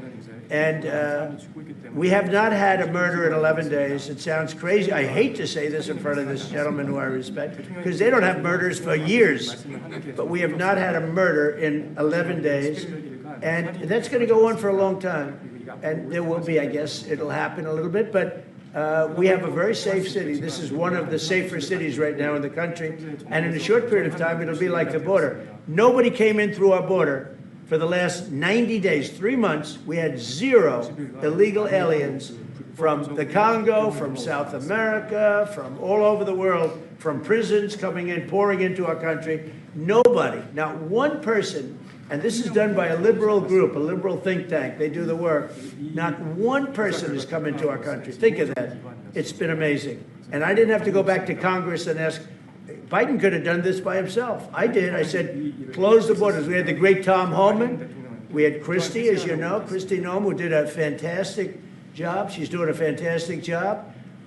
Pete Hegseth has been incredible with the, as I call it, the Department of War. You know, we call it the Department of Defense, but between us, I think we're going to change the name. You want to know the truth? I think we're going to have some information on that maybe soon, but I think because, Department of Defense, we won the World War I, World War II. It was called the Department of War. And to me, that's really what it is. It's defense is a part of that. But I have a feeling we're going to be changing. I'm talking to the people. Everybody likes that. We had an unbelievable history of victory when it was Department of War. Then we changed it to Department of Defense. So that's a little thing, has nothing to do with your country, but it's something that I think you're going to be hearing about or seeing about over the next couple of weeks. Probably that change is going to be made over the next week or so. Are there two Koreas, North and South, or is there one Korea waiting to be unified? Well, I know it is two Koreas. I mean, there was one Korea. It was a very large country and a very powerful country. And it was a country that went to war with China. President Xi explained it. Went to war with China many times over the last 2,000 years. You had many, I think he told me 51 times. So I remember I went to President Xi. I said, we're having a problem with North Korea. Straighten it out, would you please? He said, well, we have been to war with them. And I think he said 51 times. But at that time, it was the whole of Korea. It wasn't, North and South. And after he explained it, I said, all right, not going to be that easy. I guess you're right. But, you had one Korea, and it was a very big, powerful nation. Now you have two big, powerful nations, but you have essentially a wall in between. Can you elaborate the comments, the post and comments you made on South Korea early this morning, like raids on churches, going into U.S. military base, purge, revolution. How do you think about it? And 이재명 대통령께도 질문드리겠는데요. 저희가 이제 빛의 혁명이나 내란 사태 극복하는 과정에서 이런 일들이 좀 벌어졌다고 말씀하신 것 같은데 그 부분 설명해 주시죠. I heard from Intel that there was a raid on churches. We're going to talk about that later. I haven't spoken about it yet, but when we meet, and that would be too bad if that's the case. But I did hear that from Intel, that there was a raid on churches, closing some churches. So we'll talk about that later. I could ask you now if you want. Mr. President, what conversation? Wait a minute, please. If you'd like. Because it didn't sound to me like South Korea. 정말 간단하게 말씀을 드리면 지금 대한민국은 아시는 것처럼 친위 쿠데타로 인한 혼란이 이제 극복된 지 얼마 안 된 상태고 그 내란 상황에 대한 국회가 임명하는 국회가 주도하는 특검에 의해서 사실 조사가 진행 중입니다. 물론 저의 통제하에 있지는 않지만 하여튼 대한민국 검찰이 하는 일은 검사가 하는 일은 팩트 확인, 팩트 체크인데 미군을 직접 수사한 게 아니고 그 부대 안에 있는 한국군의 통제 시스템이 어떻게 작동했나를 확인한 것 같습니다. 나중에 좀 더 자세히 설명을 드리도록 하겠습니다. So it hasn't been long since Korea has overcame the political turmoil following the self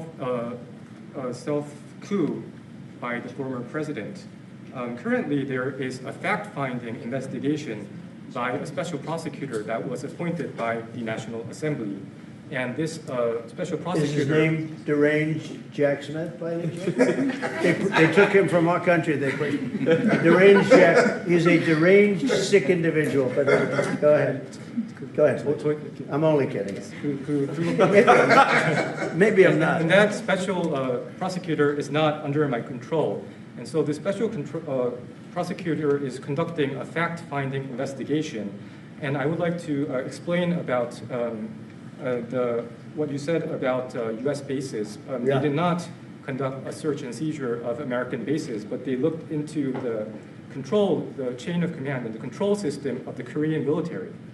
Right. And I would be happy to That's okay. explain about this more in I'm detail sure it's, during our lunch meeting. I am sure it's a misunderstanding, but you know, there is a rumor going around about churches raiding churches, so we'll talk. I'm sure that's going to be worked out fine. 그래서 이게 잘 해결될 거라고 생각합니다. Yeah, please go ahead. Mr. President, what conversations have you had with Israeli Prime Minister Benjamin Netanyahu about what is going on in Gaza? There was a UN-backed report that said there was a famine in Gaza. Based on what you know and what you've been briefed on, do you agree with that? So, I mean, I deal with Bibi Netanyahu quite a bit, and we had great success, obviously, in Iran. We knocked out their nuclear threat. That would have been a horror show having them have a nuclear weapon. They would have used it, too.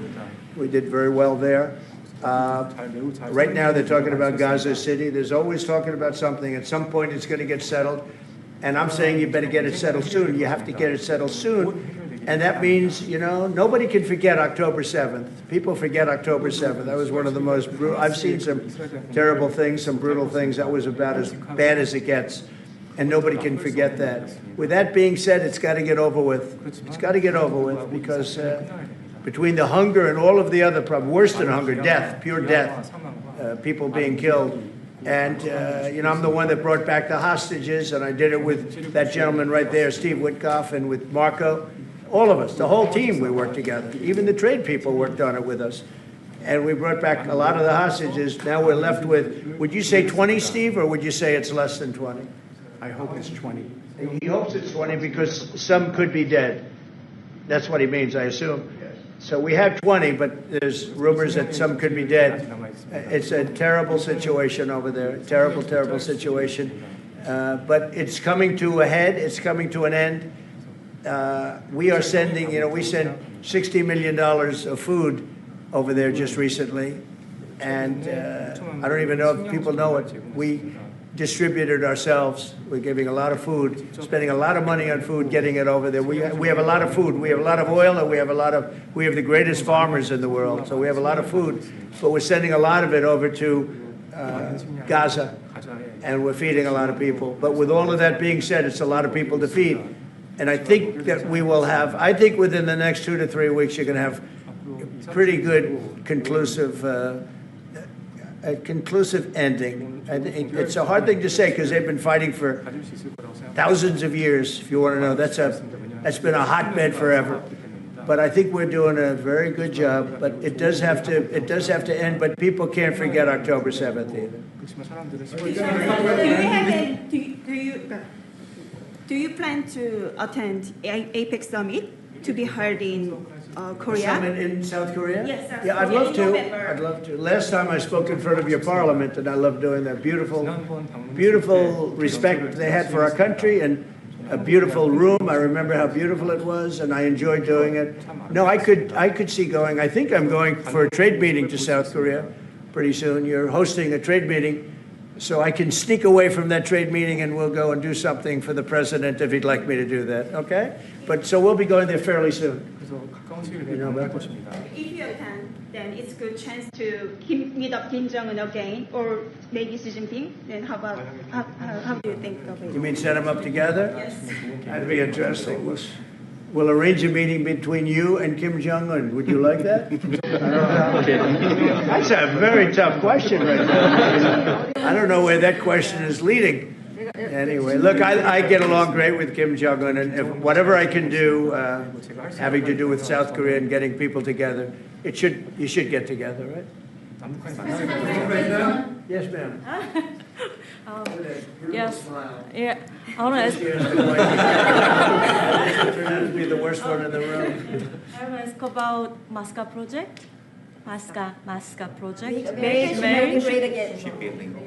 Yeah. Oh yeah, sure. We're going to do that. Yeah. I think we're going to do that very strongly. We're going to have a big, within a period of, you know, it takes a while. That's a hard one to start. Some companies you can start easily. Shipbuilding's a tough one to start, but we'll be doing that. Now, with that being said, we make the best submarines anywhere in the world. We make submarines. We're 25 years ahead of anybody else in submarines. So we do that, you know, we do that. But we really gave up the shipbuilding industry foolishly many years ago, but we're gonna start it up again. We're gonna be making our own chips again soon. Okay, how about one or two more? Have you been briefed on the search of John Bolton's home and office from Friday? Have you been briefed I on have that? not been briefed. No, I read it just like you did. I was never a fan of his. I thought he was stupid. I thought he was, a guy that only wanted to go into war. He liked killing people. I thought he was essentially a bad guy, but I'm not involved in that. No, you'd have to ask Pam Bondi about that. Are more raids coming, sir? Are more raids like that coming, sir? Are more raids like the one on John Bolton's house coming? More raids? I don't know. You'd have to ask the Department of Justice. They raided my house, I can tell you that. They did a big raid on my house. They took away everything that wasn't pinned down, and they took away some of that too. No, they raided Mar-a-Lago. They started that. These were bad people that we had in our government before. They raided Mar-a-Lago. They went into my wife's area. They went into my son's area, my young son. And what they did was a disgrace. But how did it work out? I see. We're in the Oval Office. Oh, I guess it didn't work out too well for them, did it? They are bad people. They're sick. They're sick people. And they came in with their guns into Mar-a-Lago, and like 98 people. I wasn't there. Fortunately, I wasn't there. But they are very evil, very sick people, that group. And if they would have won the election, this country wouldn't exist as we know it. This country would have been a failed country. And now it's the hottest country anywhere in the world by far. We are the hottest country in the world by far. Okay, another question. One more on Gaza. Yes, sir, go ahead. Yeah. President Lee met with the Japanese Prime Minister before this summit. That's good. So is there something to discuss regarding the cooperation among the South Korea, US, and Japan? I think so. Look, Japan is a great ally of us, and I had a little bit of a hard time getting you two together because you're still thinking about comfort women, right? Comfort women. That's all they wanted to talk about was comfort women. And I thought that was settled a few times over the decades. But there is an overlapping problem with that. Perhaps I'm wrong in saying it. Perhaps this isn't right, but the whole issue of the women, comfort women, very specifically, we talked, and that was a very big problem for Korea, not for Japan. Japan wanted to go. They want to get on, but Korea was very stuck on that. You understand? So I don't know. Perhaps you'd like to answer. It's a good question. It was hard getting Japan and Korea together because of what took place a long time ago. But Japan wants to do it, I can say. Korea is a little bit more tenuous, please. 지금 질문은 그 3자 협력에 대해서. 우리 한미일 협력은 매우 중요한 과제고 또 한미 관계의 발전을 위해서도 한일 관계가 어느 정도 수습이 돼야 됩니다. Trilateral cooperation among Korea, the U.S., and Japan is very important, and better Korea-Japan relations is also important for the Korea-U.S. relationship as well. 그래서 대통령께서 한미일 협력을 매우 중시하고 계시기 때문에 제가 대통령을 뵙기 전에 미리 일본과 만나서 대통령께서 걱정하실 문제를 다 미리 정리했다 이렇게 생각해 주시면 좋겠습니다. Because I know that President Trump, that you put emphasis on trilateral cooperation, right. I made a visit to Japan before coming to the U.S. to settle the difficult issues that we have. Good.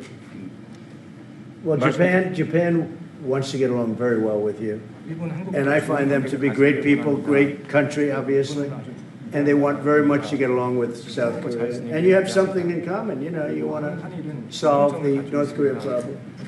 But Japan very much wants to get along with you, and I'm sure they will. I find the people that I deal with to be wonderful people, as I do with you.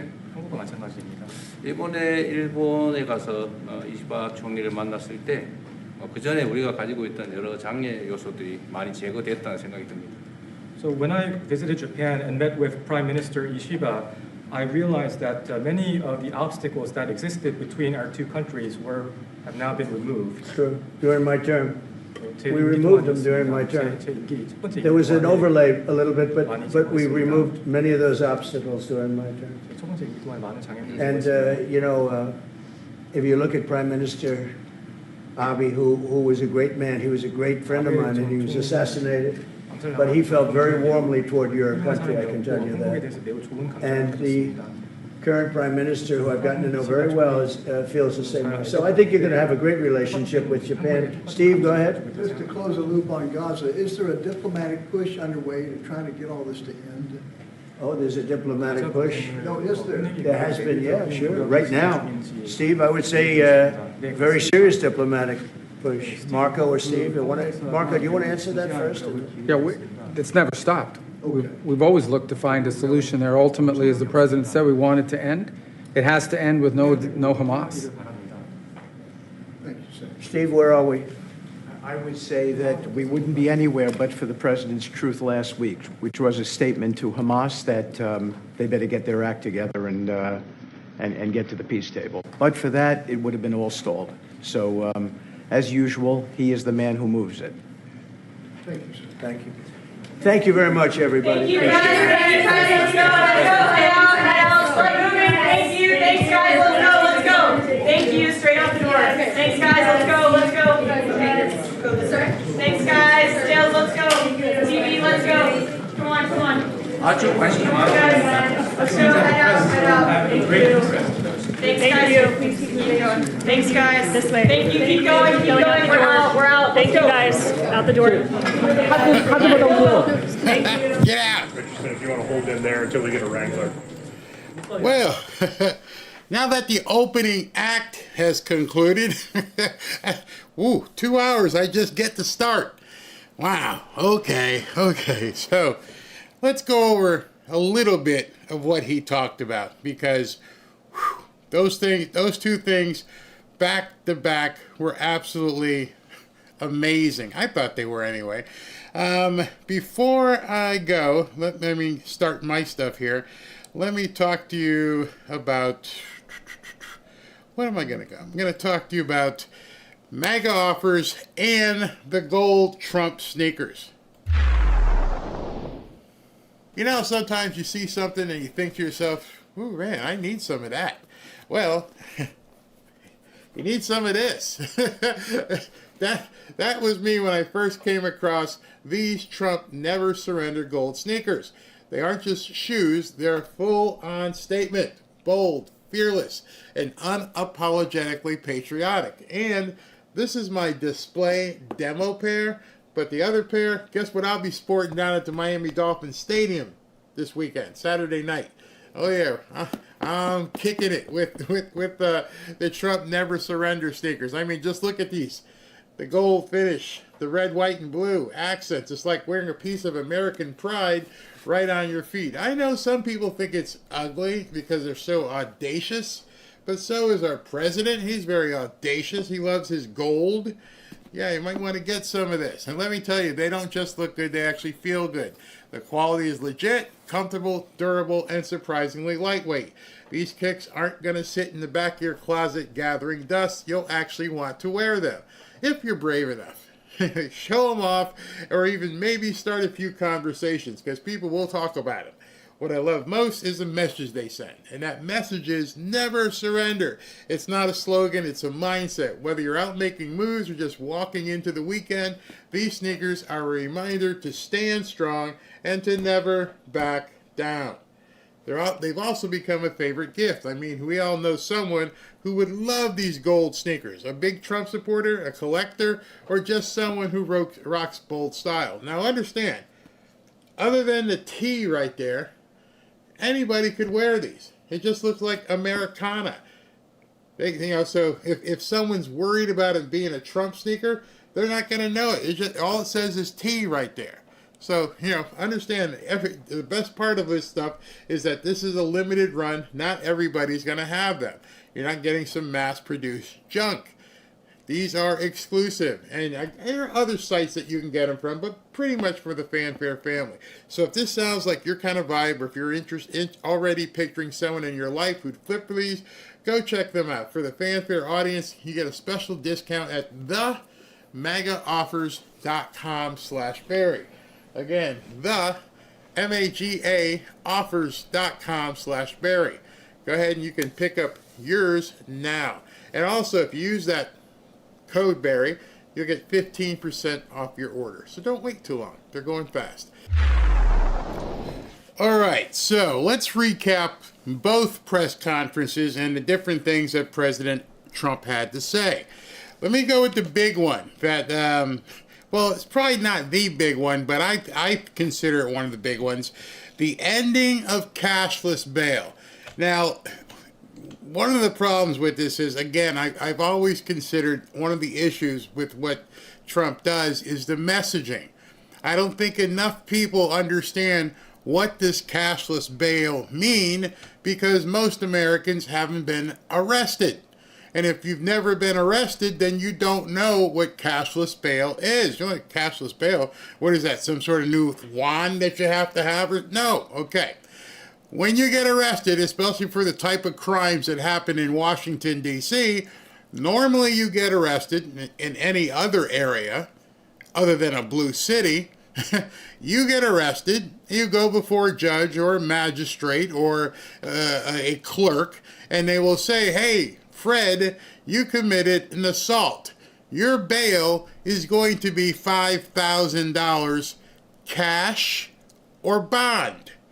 So at that point, Fred can say, I don't got $5,000. All right, so you stay in the pokey until you go to court, or you get a bail bondsman. And that bail bondsman will often put up the bond for you. You got to basically qualify and give him usually about 10%. So you got to have some skin in the game. You're either going to post a full cash or you're going to get a bond, and you're going to pay $500 to this bail bondsman who's going to say, okay, he's good for it. That's where you get guys like Dog the Bounty Hunter and those people, because if you post a bond and then you don't show up for court, well, the bondsman calls a bail hunter, bounty hunter, and says, go get his butt and bring him back to court.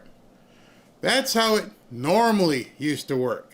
Then came all this blue city crap, and they went to cashless bonds, which is, hey, Fred, you just stabbed somebody. But you know what? We think you're good for it. Go home and show up on, October 25th. And Fred walks right out the door, never had to put up a bond. Not cash or a actual bond. Nothing. Yeah, okay, I'll show up. Gotcha. And then Fred never shows up, and they don't go looking for him. And so, at this point, Judge Janine and I'm sure Pam Bondi jumped in there and went, hey, this is ridiculous. You're telling me you could arrest somebody, some gangbanger, for basically shooting somebody, and within a couple hours, they're right back in the hood.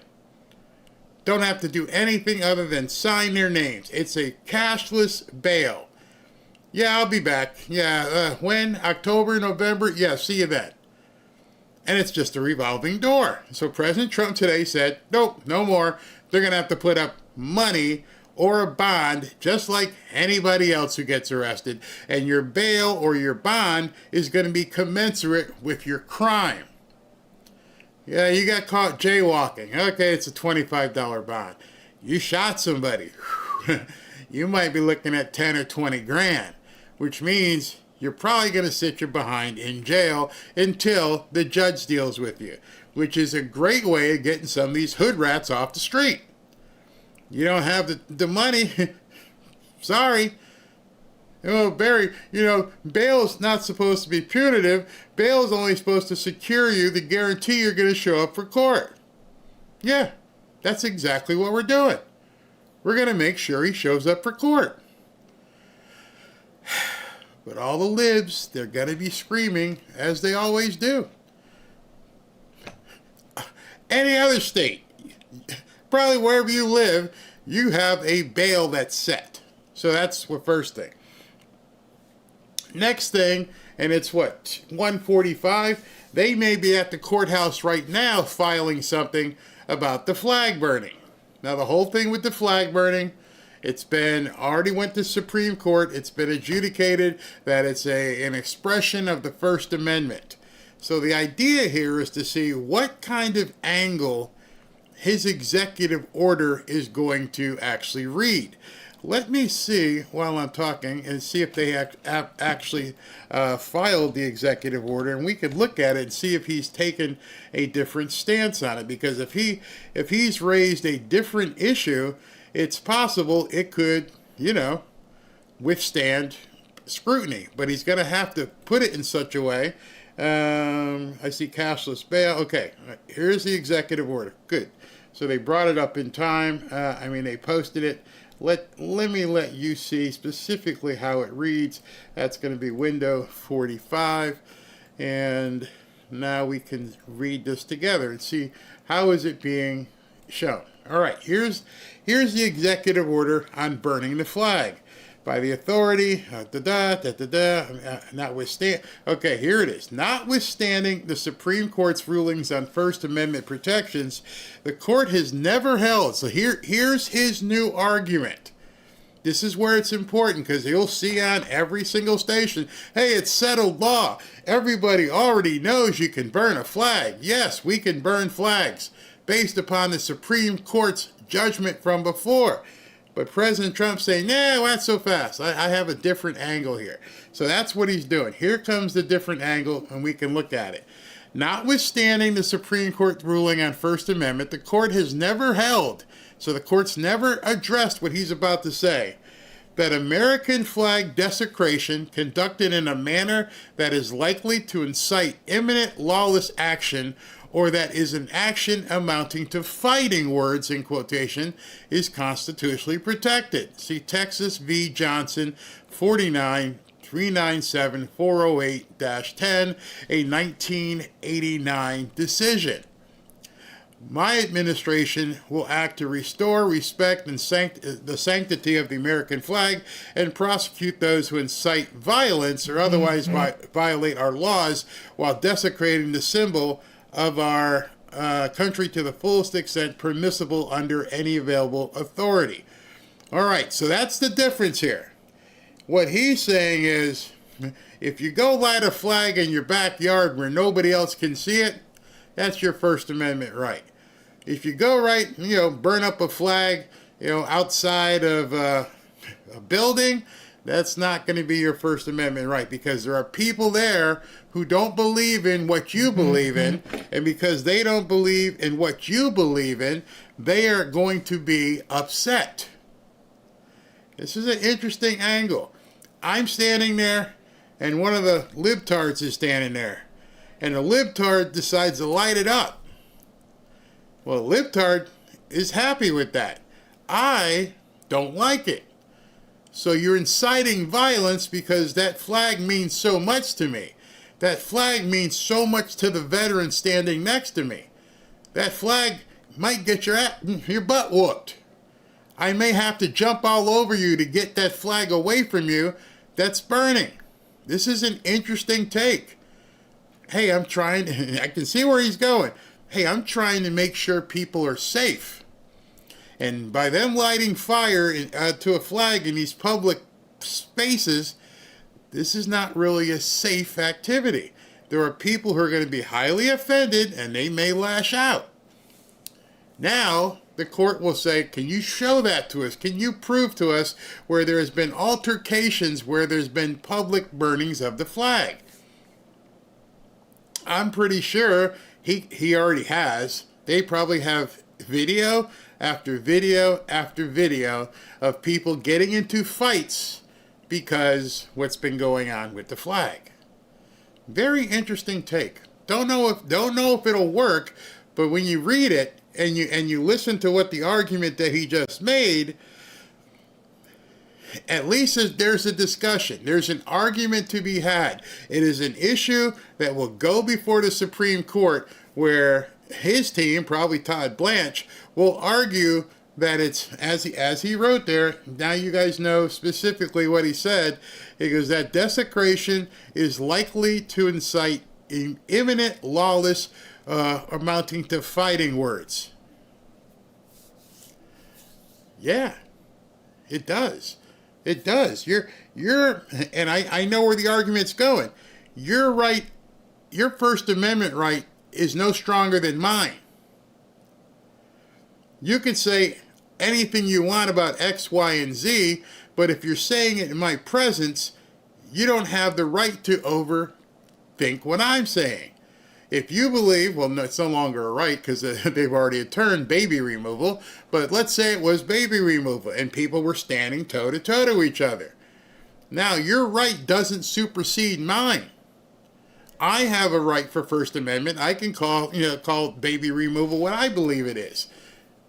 And so now he has turned this into a safety issue where there's going to be, quote, fighting words, and it could lead to public violence. That is a completely different aspect. I am not a constitutional attorney. I'm just reading what he's taken as his argument. The argument is what's going to get it to the Supreme Court. The argument is what's going to get it for them to take it, and hopefully they'll take it and decide that they want to hear it. It also does something else. It also probably will survive an injunction. Well, no, they'll go ahead and get an injunction. There'll be some stupid court that will do it. The Supreme Court will probably vacate the injunction until it gets to court because they don't want people fighting and getting hurt. They don't want the Kyle Rittenhouse thing where somebody gets shot because of their belief that don't touch this flag, don't tread on me, nope, can't do it. And so the other thing, and here's what a lot of blue cities are going to have a problem with. They have arrested and they have put in jail. As I'm thinking this is brilliant. We have incidents where the police in blue cities have arrested people for burning donuts on the gay flag. Oh my God, this is brilliant. Why did you put him in jail? Well, he was desecrating the gay flag.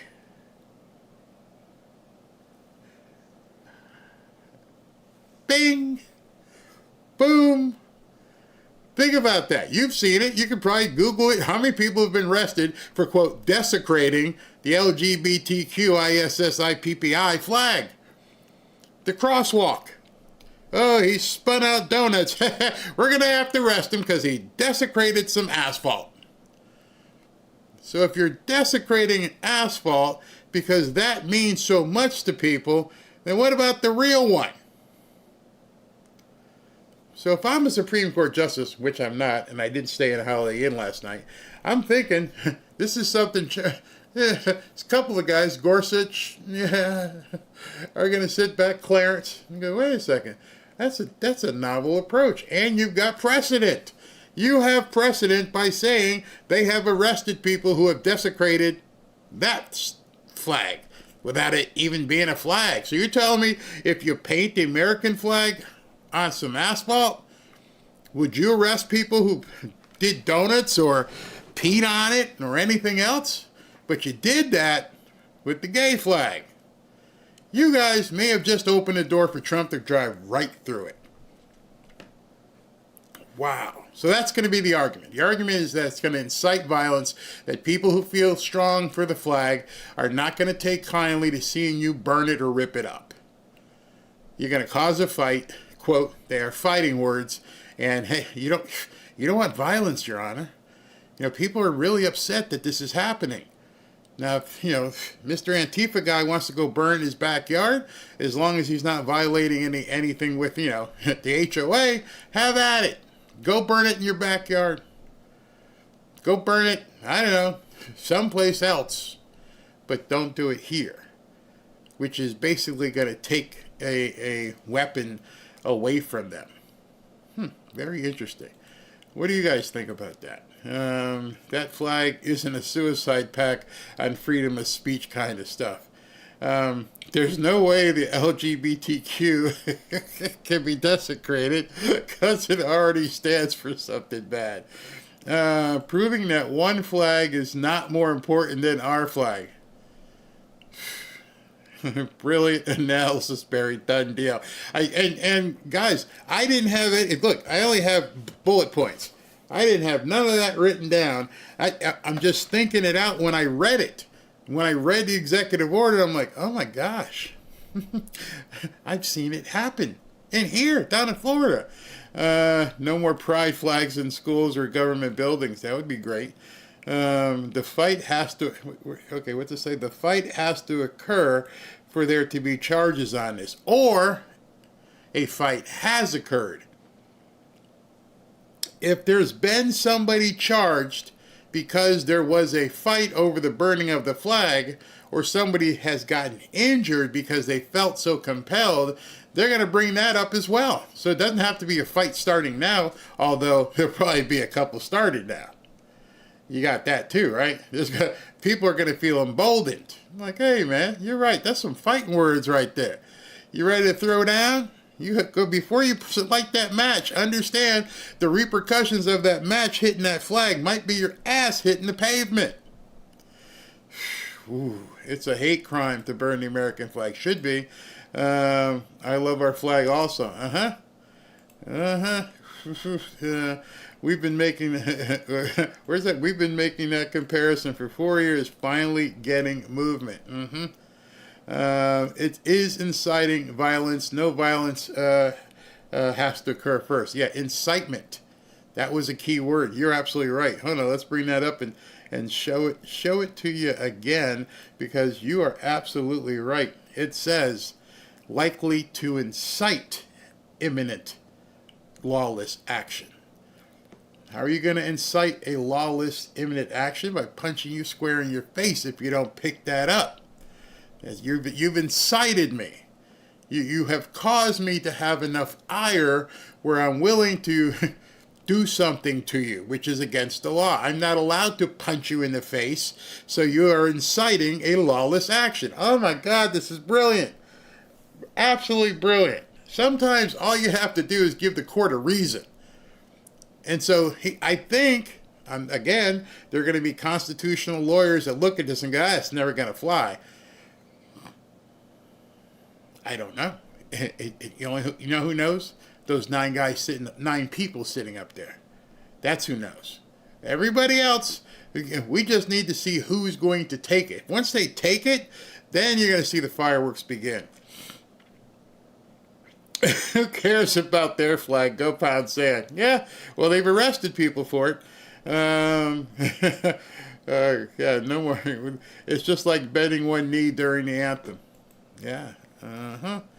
Well, we shall see. Somebody said, Barry, zoom to the moon. Look up the legal definition of incitement. Y'all don't understand the law. It would have to occur before it can be stopped. Well, then, it has occurred. Thank you, Lisa. It has occurred. You're going to make me look it up here. In case I don't know where you live. Let's see. Man arrested, what do you call it? Donuts on gay sidewalk. See if it pops up. Oh yeah, okay, yeah, yeah. Here, let me just show you. See, anytime you say something, make sure you try to go look it up, because there you go.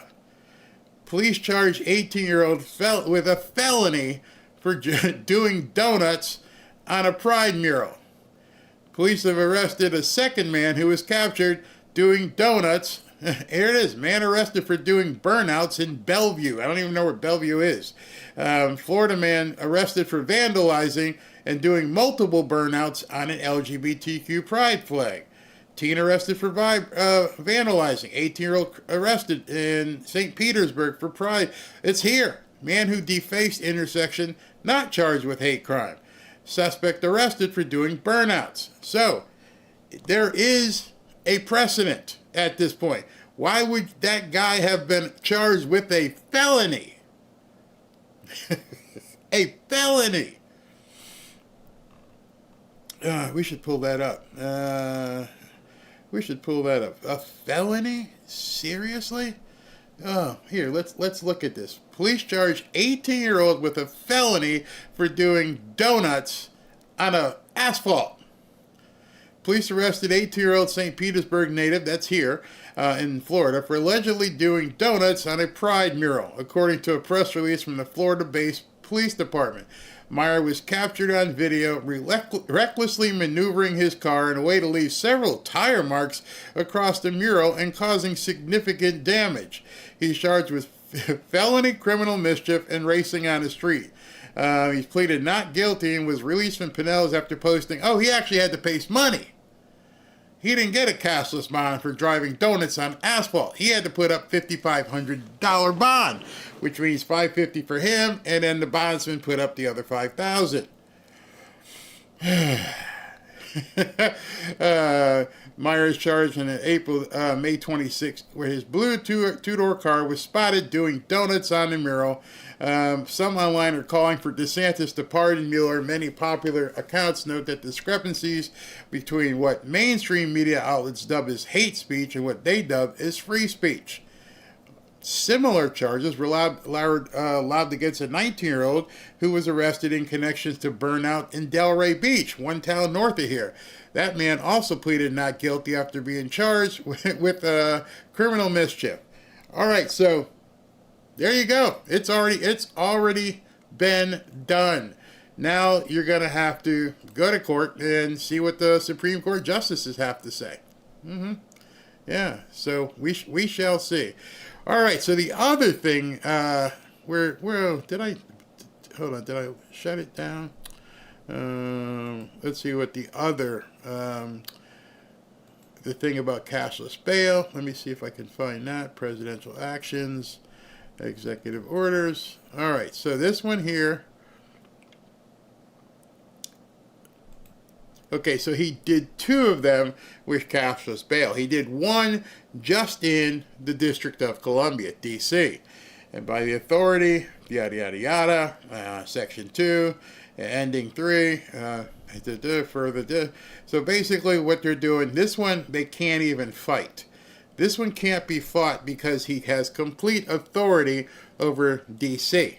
He doesn't have complete authority in other areas. So, March 27th shall work to ensure that arrestees in the District of Columbia are held in federal custody to the fullest extent permissible, and shall pursue federal charges. Good. All right, so that's that one. Let's just look at the other one because the second one, where is it? Okay, hold on. And this is the other one. This is the one for other areas. Again, by the authority as president, I will require common sense policies that protect American safety and well-being by incarcerating individuals who are known threats. It is therefore the policy of my administration that federal policies and resources should not be used to support jurisdictions with cashless bail to the maximum extent by law. Now, this is where it gets interesting. The consequences for those jurisdictions that allow cashless bail. Within 30 days of the date of this offer, the Attorney General shall submit to the President, through the Assistant to the President for Homeland Security, a list of states and local jurisdictions that have, in the Attorney General's opinion, substantially eliminated cash bail. So, what he's going for, just so you guys know, he's not saying, and he's not taking any sort of authority in other states. Nope, not going to do that. You want to do cash bail? Have at it. I am not going to outlaw cash bail because I can't do that in Illinois. I can't do that in California. But what I can do is say, if you guys do cashless bail, I ain't giving you no money. See, he's cutting off that flow.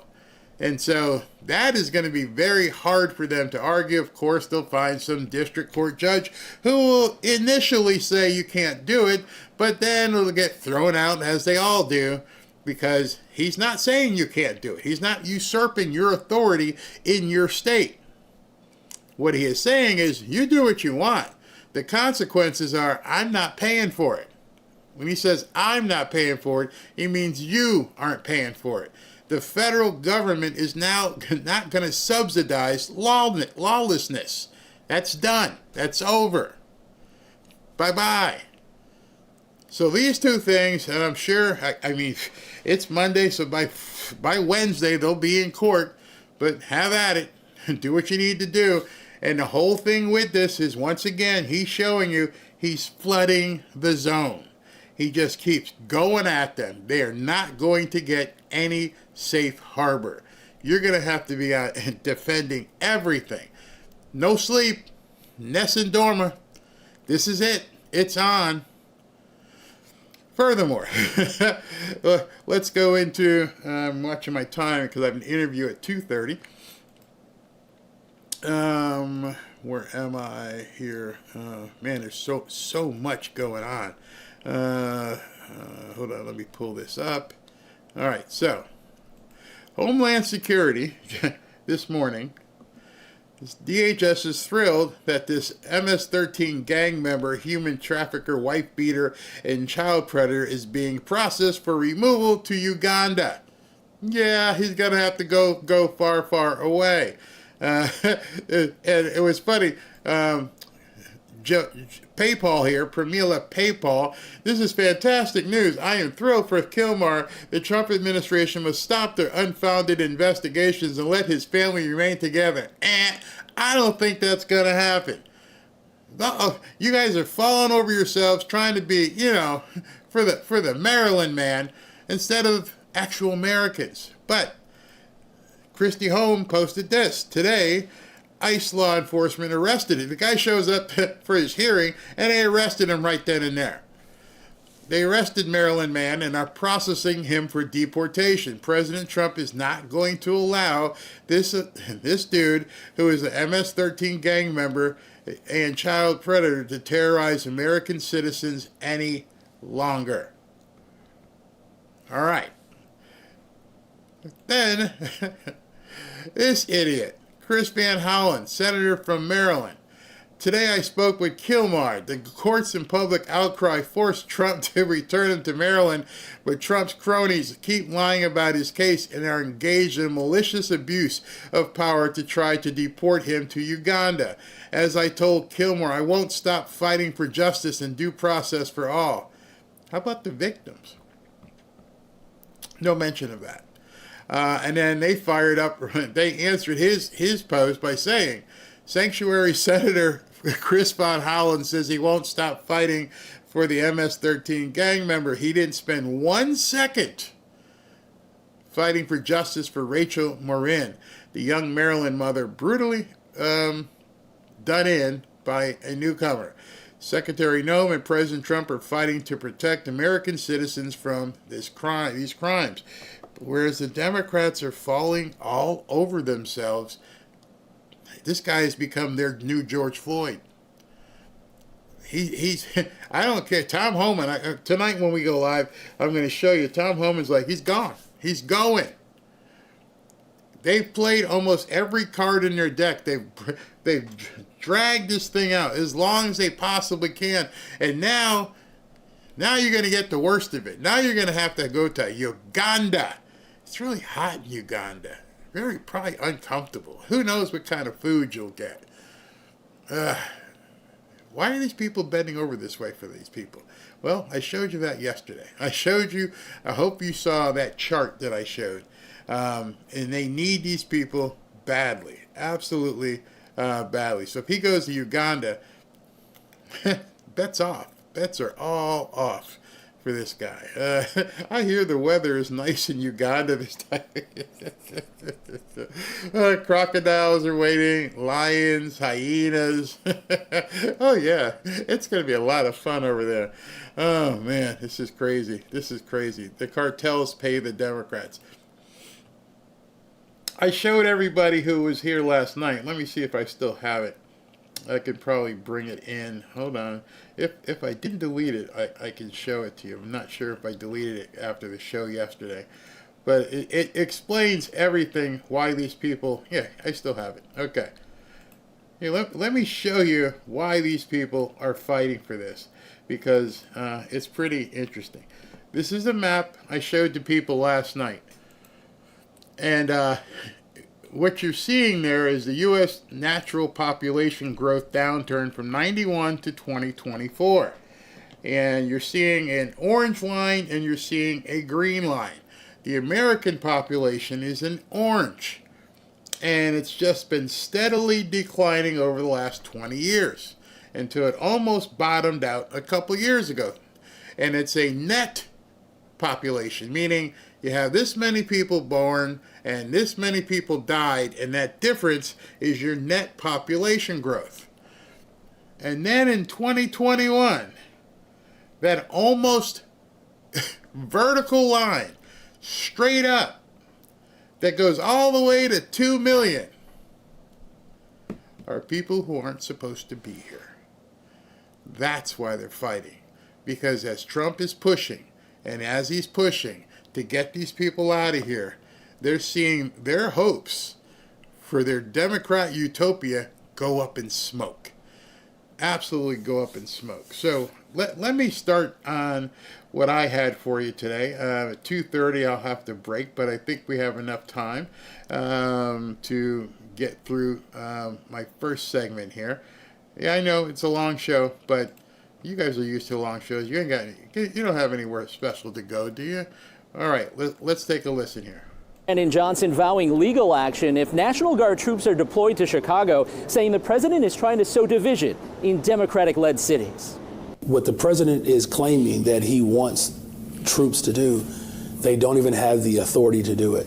They have no arresting powers. The mayor responding. All right, so I just want to interrupt Brandon, the intellectual who thinks that President Trump's intimidated by his intelligence. He actually said that. I showed it yesterday.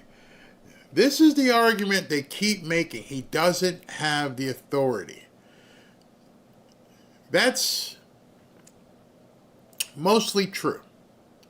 It's mostly true because under normal circumstances, the President of the United States cannot go into a state and do any such thing as he's doing in D.C. D.C. is not a state. It is specifically under his control, under his auspices should he choose to do something.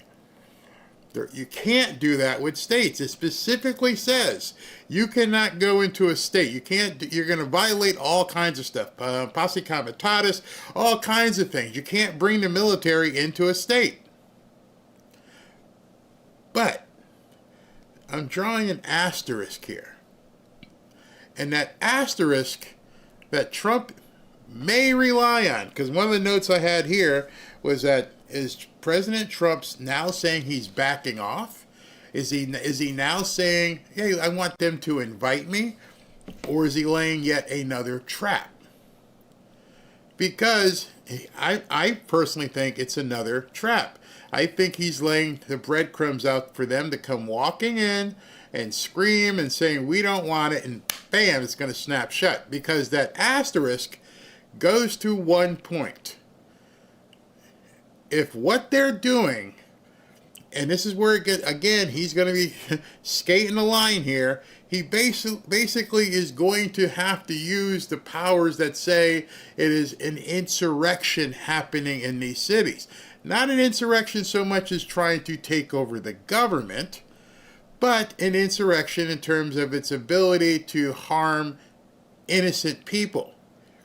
And I'm just wondering how Brandon and Pritzker are going to back off of this one when they had 3,000 people shot. Because if I'm a judge and President Trump comes in and goes, they've lost control, these other people have taken over, they are harm to the safety of people, to innocent people, I got to go in, they can't do it. All right, I've heard your argument, sir, Todd Blanche. Why are there 3,000 people shot in your city? What is it that you're not doing to stop these 3,000 people? And that's when they're stuck. Why, are you kidding me? And now he also has something he can show. Hey, listen, it was really bad in Washington. We stopped that in 4 or 5 days. So what are you not doing? Well, Your Honor, it's down. Crime is down significantly. If you weigh 600 pounds and you lose 20, that's not significant. You had 3,000 people shot in 2024. Go look it up. I think the actual number is like 2,800. What's your projection for 2025? We should be way down. I think we should be down 20%. I think we'll be at 2,500 this year. Who in their right mind is going to say, you're doing a fantastic job, bro? You don't need the military. You don't need Trump. You got this. Who's going to say that? No one's going to say that. No, like he was saying to the meeting with the Korean president. He's like, yeah, it feels kind of weird to say nobody's been murdered in the last 10 days. You guys get that that many people killing each other up here? Yeah, them Negroes in the hood don't know what the hell they're doing, bro. They just keep shooting each other. How many in Chicago? Oh, they had so far, it's like they're on pace for like 2,500. Other world leader like, what? How many police there? Oh, they got about 20,000 cops. Then I don't understand. Brandon Johnson can't answer that question. If you got all these police officers, but you're still having these people shoot each other, what are these people doing? You're telling the world, I got a great police force, except for this thing. There's no way to explain that away. When you have to look in front of a judge and say, okay, what are you doing? Now, the problem here is it becomes very dangerous. He's walking a tightrope here because should a Democrat, well, I don't think it's a tightrope because if a Democrat gets in, we're all done. Doesn't really matter. Because people are like, oh, when a Democrat comes in, they'll do the same thing. Democrat comes in, it won't matter. Yeah. Do you think for an instant they'd blink at some of the stuff? No, they got the courts, they got this, they got judges. So I'm not worried about the old, well, what happens when a Democrat gets elected? Well, the idea is to make stuff so great, so safe, where that will never happen again. If you take the illegals out, oh boy, the newcomers out, and you stop crime, who in their right mind is going to vote against that? President Donald Trump, who said he'll be expanding National Guard deployments to cities other than Washington. Chicago's a mess. You have an incompetent mayor, grossly incompetent. And we'll straighten that one out probably next. That'll be our next one after this. It's a lot talking about how I've condemned a lot of what was going on in Chicago back in the day and other points. It's not about crime. But when you have this consistent pattern that you're only going after black mayors, now you're going to fight West more. I mean, the pattern here is clear. No, the pattern is you guys have nothing to say. And when you have nothing to say, you turn to race. That's when I know Trump's winning. That's when I 100% he's got him. He's got him by the you-know-whats because there's no other answer. You notice I put that up as my lower third. Dems have no answers. That's it. That's all you got. He's picking on black people. Maybe, Al, there's a reason why he's picking on the black mayors, if you want to use your vernacular.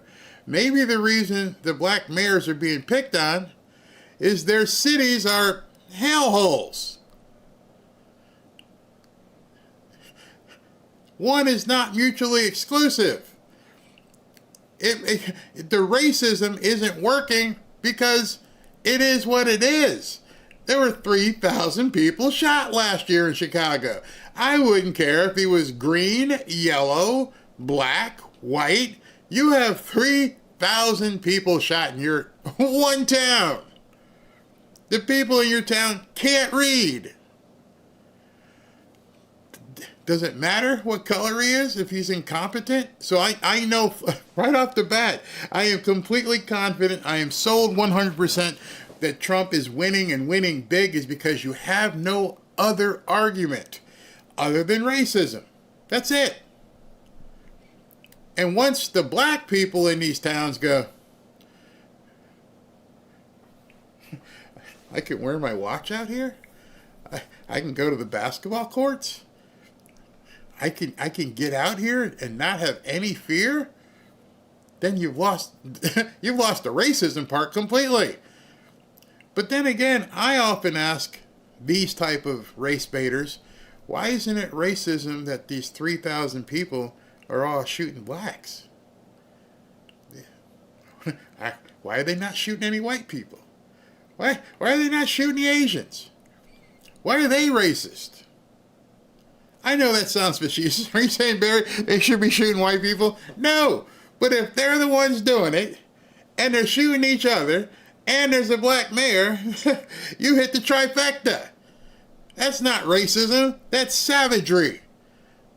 But all they can do is do a retort of racism. When the data shows that crime is down in these cities. And you should be saying, why can't I work with the mayors? The wise political strategy is to start picking off some of these mayors that can say, Trump's not that bad, we're working together. Right. He doesn't want that. And it's clear he's doing it at the expense of people.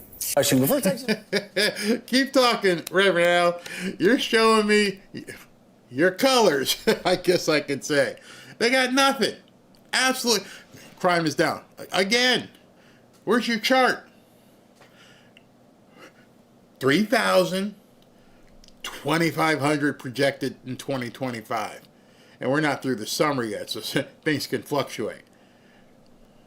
I don't think any rational person goes, it's much better. I'm not going through these neighborhoods, but maybe these knuckleheads will knock it off a little bit. That's hope. Hope is not a strategy. I want to ask you just in general, what historically has been Baltimore's greatest challenge? Why has Baltimore had a crime problem over the past 3-4 decades? Dude, you don't know? Let me tell you, having spent much time in Baltimore, my father lived in Baltimore after they got divorced. The parents got divorced. I spent so much time in Baltimore. Let me tell you, the pastors and the gangs. That's it. If you were to solve that, Baltimore, I mean, think about it. One leg of the Triple Crown is run in Baltimore at the Preakness. And you have to have, this is where my first celebrity security job was. I was a bodyguard for Howard Cosell. That's how old I was. And you got a bunch of us steroid monkeys from the football team, and I need 7 guys. I need some of your biggest guys to walk around with Howard Cosell. So we got paid to look big and walk around with Howard Cosell. Why? Because he was terrified back then. He'd get drunk or, hit on some women or something, and he wanted to make sure when he got done he wasn't getting beat up or shot. So if I can go back to college and go, it's been that way for 30, 40 years. I'll tell you the answer to the question. The same answer it was back when I was with Howard Cosell. Well, I think oftentimes Baltimore's had a neglect problem. And I think about Baltimore used to be a city of 920,000 people. Baltimore is now a city of just under 600,000. In fact, if you look at the past few... Baltimore has a problem of neglect. Whose fault is that? Why would you tell him that? Because if I was a regular reporter, I would have said, hey, Wes, whose fault is that the city's been neglected? You tax people out the wazoo. It's a beautiful area. It's right there on the harbor. It's a fantastic, it's a tourist magnet. You got the former Baltimore Colts, and then it became the Baltimore Ravens. You got all kinds of stuff there. Great aquarium. Why has it been neglected? And then more bigger question is, where did 300,000 people go? He just let that roll off his tongue, and they didn't ask him about it. Wait, hey, Wes, what do you mean 300,000 people fled? 33% of your population said, I'm out. That tells me there's something wrong. These people don't even know what they say. Baltimore's had one of the most precipitous drops in population that we have seen in our country, with the exception of Cleveland and Detroit. But let's also remember this. There's a legacy. The president, I just... Oh, there's a legacy, okay. You go to Baltimore to get shot. Your biggest legacy, the biggest legacy right now in Baltimore, I'd still say the Preakness, but right behind it is the show The Wire. The show The Wire that showed the gang violence, and everybody's like, yep, I know where that is. It's down there by Lombard and Howard Street. Yeah, it's that whole area right in there. We still can't go there. There's your legacy. Your legacy is me. I just turned 65, and I can tell you from 40 years, they're still same areas. Why is that, Wes? Why did you become the governor and nothing has changed? Why is The Wire? You guys can look it up on Netflix or something, and as you watch it now, you're like, when was this? You could have said yesterday.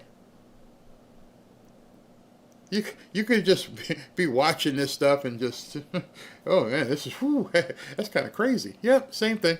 Yeah, same thing happening. They can't fix it. Let me keep going. To him. He will be signing this shortly.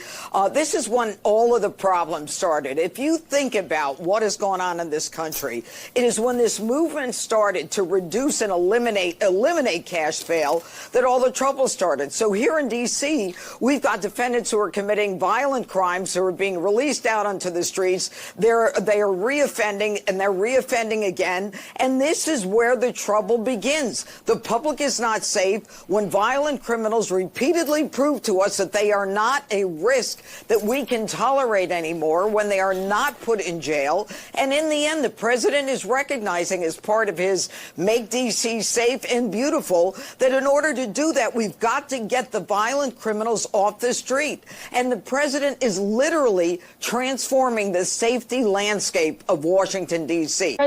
So why would you have a problem with this? You know, one of the things that doesn't make any sense, because none of them can even answer this question at this point, is why would you have an issue with this? Doesn't make any sense whatsoever.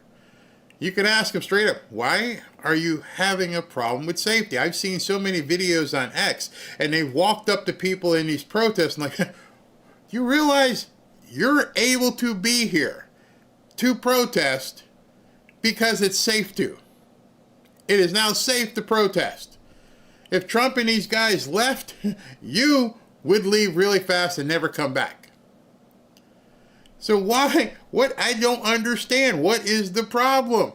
Because the big problem is this. And I'm going to jump. I got to get ready for James here in a second. Here's the big problem. Dovetail off of the chart I showed you. The big problem is the inner cities have allowed the Democrats to do whatever they want.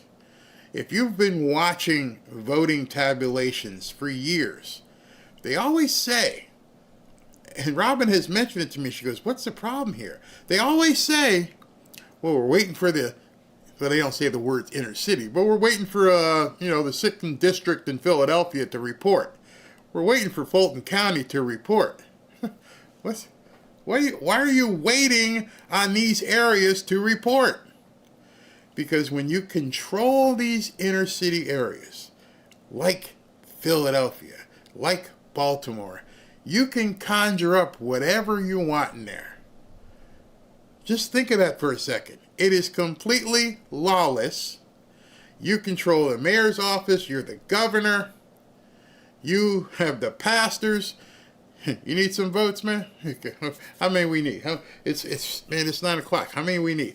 We're going to need about 10,000 more. All right, Jerome, bring the truck back. Nobody's there to say you can't do it. Remember, I think it was Philadelphia, where they boarded up the windows so nobody could look in. And every single election is, well, okay, we're waiting on the 3rd District of Pennsylvania. That's in Philadelphia. And what they should be saying is, hey, we're waiting on the black vote. We're waiting on that precinct over there in Baltimore to get their crap together and report. And they sit there and they wait, how much we need? I guarantee you that's what's been going on in these inner cities. Keep people on edge. Keep people away from the voting precincts. These people almost had to get mail-in voting because they can't go out at night. And so they're intimidated, which means they can do whatever they want and print up whatever they want, and there's nobody there to question. I would bet you that's the reason why they're freaking out. You want control of these inner cities. You want them to be crime-ridden, where not too many people are going to come in and question anything. And if the zombie in Kensington who's out there on fentanyl can barely stand up, if that's the person who voted for Biden or Kamala, nobody knows any different. So every one of those people who are zombied out and everything else, the more who are zombied out laying in the street, those are more people we can get to vote. They can't even spell their name. Yeah, but nobody's checking. Remember, there's no ID. You got a pulse? Okay, you're a voter. And sometimes after the pulse is gone, you're still a voter. Nobody is checking in these inner cities.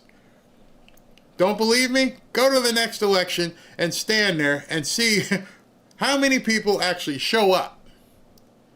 You'd be shocked. And you can go back and listen to old tapes, and you can prove me wrong, and you'll hear it. Okay, we're waiting for Fulton County to come up. Fulton County hasn't showed up yet. Why not? Why is it always these inner cities? Think here. All right, I see James is getting ready. So before James gets on, let me give you a little bit of information on who we're going to be talking to. We've had James Fishback on before. But since we've had James on, a lot of stuff has happened. He's been all over television. He's talking to everybody. And he's been knee-deep in this Federal Reserve stuff. I mean, right there in it in terms of stuff that's been going on with Jerome Powell, with Lisa Cook, hopefully the soon-to-be arrested governor in the Federal Reserve. So I think James can talk about this stuff a lot. Here, let me run this video for you, and then we're going to bring James on. Now, the Federal Reserve Governor, Lisa Cook, is under pressure to resign due to allegations that she may have engaged in mortgage fraud. Bill, tell us about this. I mean, someone who has a say in the Fed rate and what that's doing to mortgages across the country. I mean, this is crazy stuff. She could be potentially abusing the system again. No one's guilty until proven. Laura, I'll tell you, she has a very big problem. She has a situation where she claimed primary residency on a condo that she bought in Atlanta. I mean, this is supposed to be somebody who's entrusted with the public good, who's supposed to be looking after interest rates. And I believe it's blatant and massive mortgage fraud. I believe that there will be a criminal investigation. I'll leave that to the DOJ whether they do that or not. But I would anticipate seeing her be prosecuted and criminally charged for mortgage fraud. Just based on what I've seen. You know, I refer people every day to the Department of Justice, and the Department of Justice prosecutes cases like this all the time, Laura, and whether it's the Schiff case or the Letitia James case or this case or all the other cases that we refer, this Cook one is not going away, and she can laugh all she wants, but the law will catch up with her. Yeah, she responded to this today saying she doesn't have any intention of being, quote, bullied to step down from her position because of some questions raised in a tweet. I do intend, she said, to take any questions about my financial history seriously, and I'm gathering accurate info to provide the facts. She also mentioned that this all occurred before she was a member of the Board of Governors at the Federal Reserve. Would the timing matter? No, it wouldn't matter. First of all, she's within the statute of limitations. Second of all, she received a benefit while she's been on the Federal Reserve Board. And I would actually argue that her statement tonight, I think that that's going to be a big problem for her criminally. This is just my view. She lied, in my view, in her statement tonight because she said that the first time she heard about it was through my tweet. She didn't hear about it from my tweet. There's no way. She doesn't follow me on Twitter. And last night, Bloomberg contacted, according to their story, her and me for comment. So I think this lady is a professional liar. She shouldn't be at the Federal Reserve. She's going to resign, in my view. And if she doesn't resign, I do believe that the president has cause to fire her. And that will be up to the president whether he decides to do that or not. Now, the president has the authority to fire anyone he wants to in the executive branch. Unelected officials shouldn't have this much say and power over the lives of the American people. I think. No, they shouldn't. They should not whatsoever. And so then James, after that, he showed up on Fox Business, and he's talking about it, which we're going to dig into. The great irony of it all, Charles, is that they refuse to cut rates for us, but they'll go out and commit mortgage fraud to get lower rates for themselves. This is wrong. I'm glad that that Director Pulte found this information. He is now criminally referred to the Department of Justice. We're going to let this process play out. But understand that the folks who commit mortgage fraud, they do it for one simple reason. They want a lower interest rate, they want a lower down payment, and they want a higher chance of getting approved. If that's what happened here, she must be held accountable by the United States Department of Justice. You know, James. Now in that take, you notice they had the cryon, and it said Jackson Hole, Wyoming. Well, James went to the Federal Reserve meeting in Jackson Hole, Wyoming. So when we talk to him, I'm going to find out, was that take from Fox Business before what happened, or was it after what happened? And I'll let him tell you what it is I'm talking about. Again, if you'd like to follow James, you can go James Fishback at J_Fishback on X. He's a CEO of Azoria, and he's sued Jerome Powell. This should be a lot of information. James, are you there? I am, Barry. Good to see you. Hey, man, how are you? I saw all of this stuff transpiring, and I'm like, how did he get himself into all this? So the first question. That piece that you were on Fox Business, was that before or after what happened at the Federal Reserve meeting? That was before. That was actually on Thursday. What happened was on Friday morning. I'm sure we'll talk about it in a moment, Barry. But I've been planning to go to the Jackson Hole conference for over a month now to share with Fed officials and researchers our newest model at Azoria, which shows that Jerome Powell is keeping rates at least 1.7 percentage points too high. I met with San Francisco Fed President Mary Daly on the sidelines, spoke with a number of researchers and journalists, did that media hit, was set to go on Bloomberg and Yahoo Finance on Friday morning. Until the whole thing happened, I was in the lobby drinking Starbucks, and here comes Governor Lisa Cook, the same person that our Director Pulte referred to the DOJ for very credibly committing mortgage fraud. And I asked her about this. I committed the crime of asking a public official who you and your audience and I pay for with our hard-earned tax dollars. I asked her about these allegations, and she turned away. And then a couple minutes later, I was escorted out of the building for asking a government official a question. When I saw your tweet about it, I don't know if I had it, but you have the actual certificate or something that they handed you and said, basically, go away. Hold on, let me see if here it is. Hold on, let me see if I can bring this up to everybody. Here is the actual, will this work? Yeah, here is the actual criminal trespass notice from August 22nd, 2025. Hear ye, get lost. Go away, James. I read this and I'm like, are you kidding me? They trespassed you from the meeting. You must feel honored. You must feel honored that you got under her skin so much that they had to ask you to leave. So that's in addition to you actually suing Jerome Powell. So where's that at? That's at a really interesting point. They actually just filed their answer this morning. We're going to file our amended complaint later this week.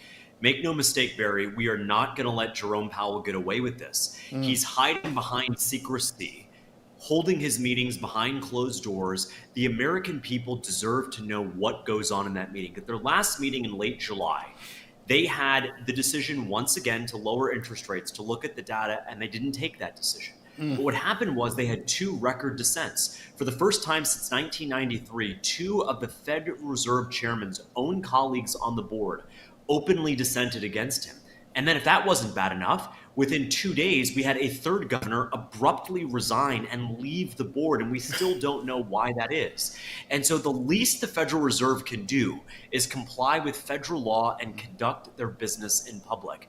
Our founding fathers would be appalled to find out, Barry, that a secret group of bankers is meeting behind closed doors, deciding the interest rate that affects every mortgage, credit card, and business loan, and then refuses to tell us for 5 years. They withhold the transcripts to those meetings for 5 full years. We won't know what happened at the July 25 meeting until July 2030. That's unacceptable, un-American, and as our case makes clear, it's illegal. Jerome Powell has to comply. Wow.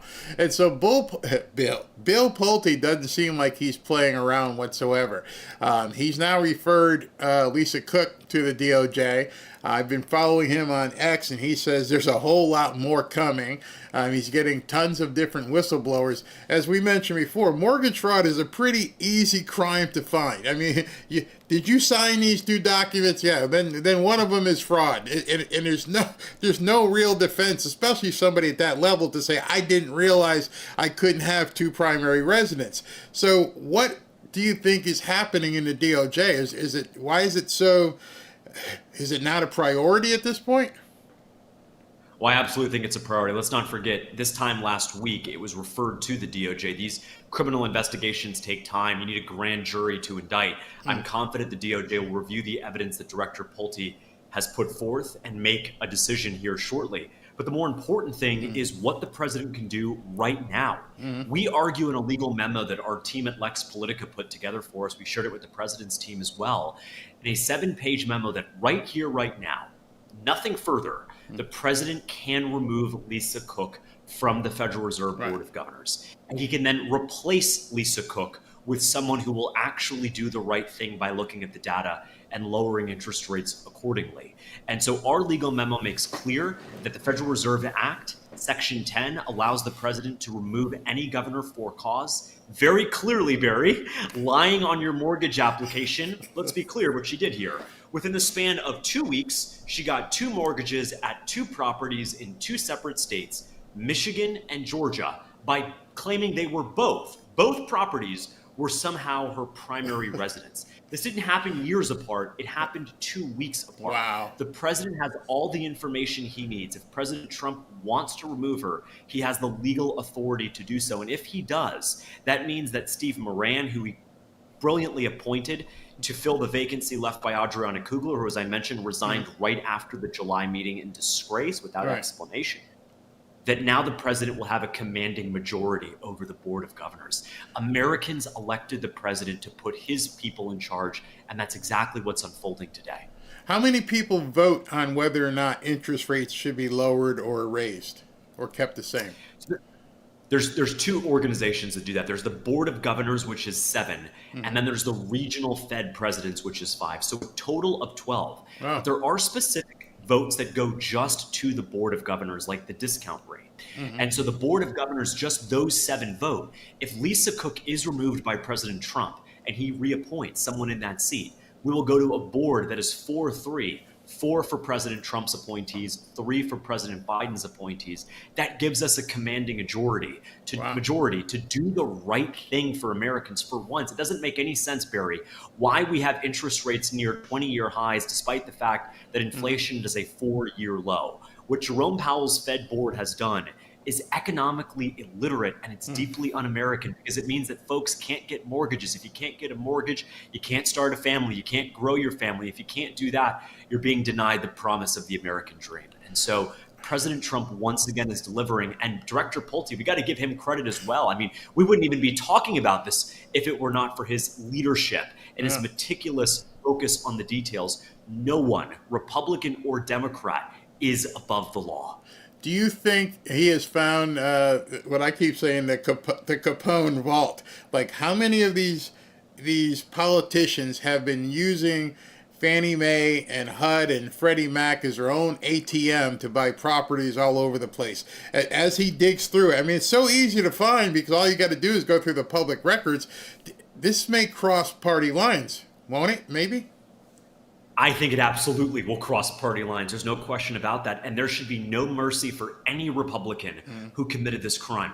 To be clear, the Federal Reserve's Bank of Philadelphia actually did a study on the very thing that Lisa Cook is alleged to have done. Wow. And they found that what it's called is owner occupancy fraud, that it actually creates tighter credit conditions in the mortgage market. It makes it more likely that families who have done everything right, who have worked hard and saved up, get denied mortgages of their own because of alleged fraudsters like Lisa Cook, Adam Schiff, and Letitia James. And so it's not just about holding folks accountable who have broken the law. It's about restoring a sense of fairness and balance to the mortgage system, because when someone commits fraud, that hurts a family who's doing things right. And so whatever number you want to put out there, Barry, of Republicans who have committed this crime as well, I'm going to take the over on it And I know that Bill Pulte is not picking winners and losers. I know Bill well. He is a good friend of our movement. He is entrusted by President Trump. Wow. He will get to the bottom of every single criminal, Republican or Democrat, who cheated taxpayers by getting more than mortgages than they deserved.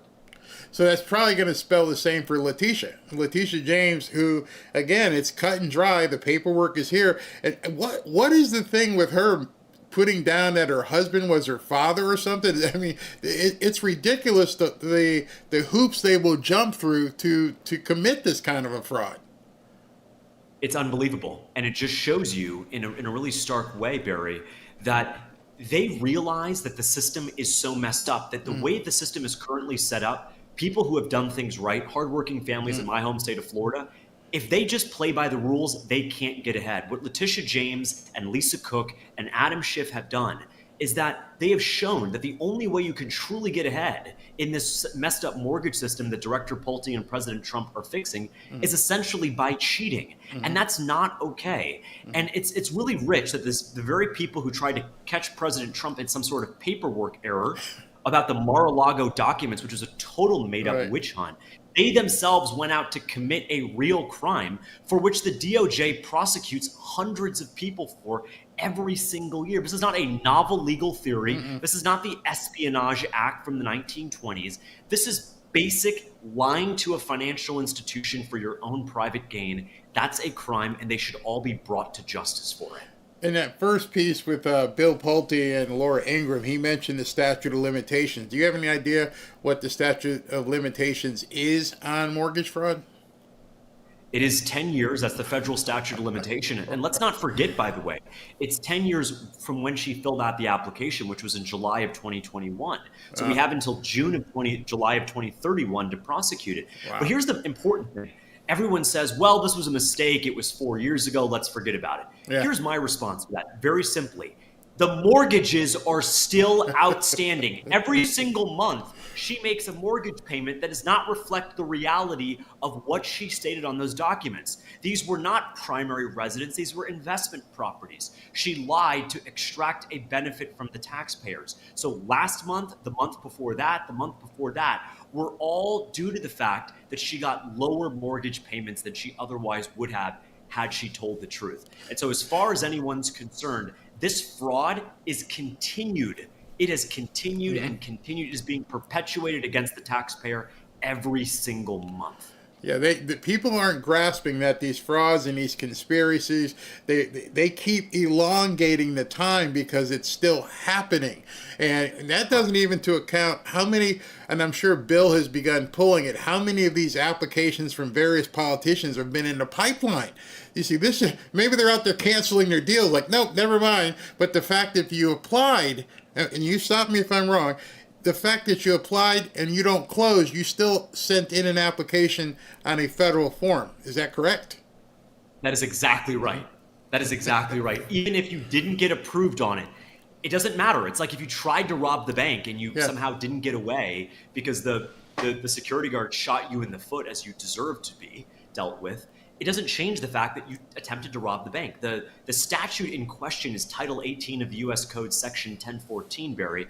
And so very simply what that means is the charge is knowingly providing a false statement to a financial institution. Whether or not you got the loan, whether or not you technically got preferential terms, whether you paid it back, none of that matters to the letter of the law.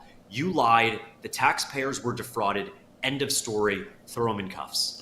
Now, once they get to, well, I guess they've already done it probably in secret, the discovery phase, are they going to find out who is authorizing all this? Because if there's one side of the coin where people are fraudulently applying and taking the money, on the other side of the coin, there's got to be a committee or some people that are approving all these different loans at the time. Who would those people have been?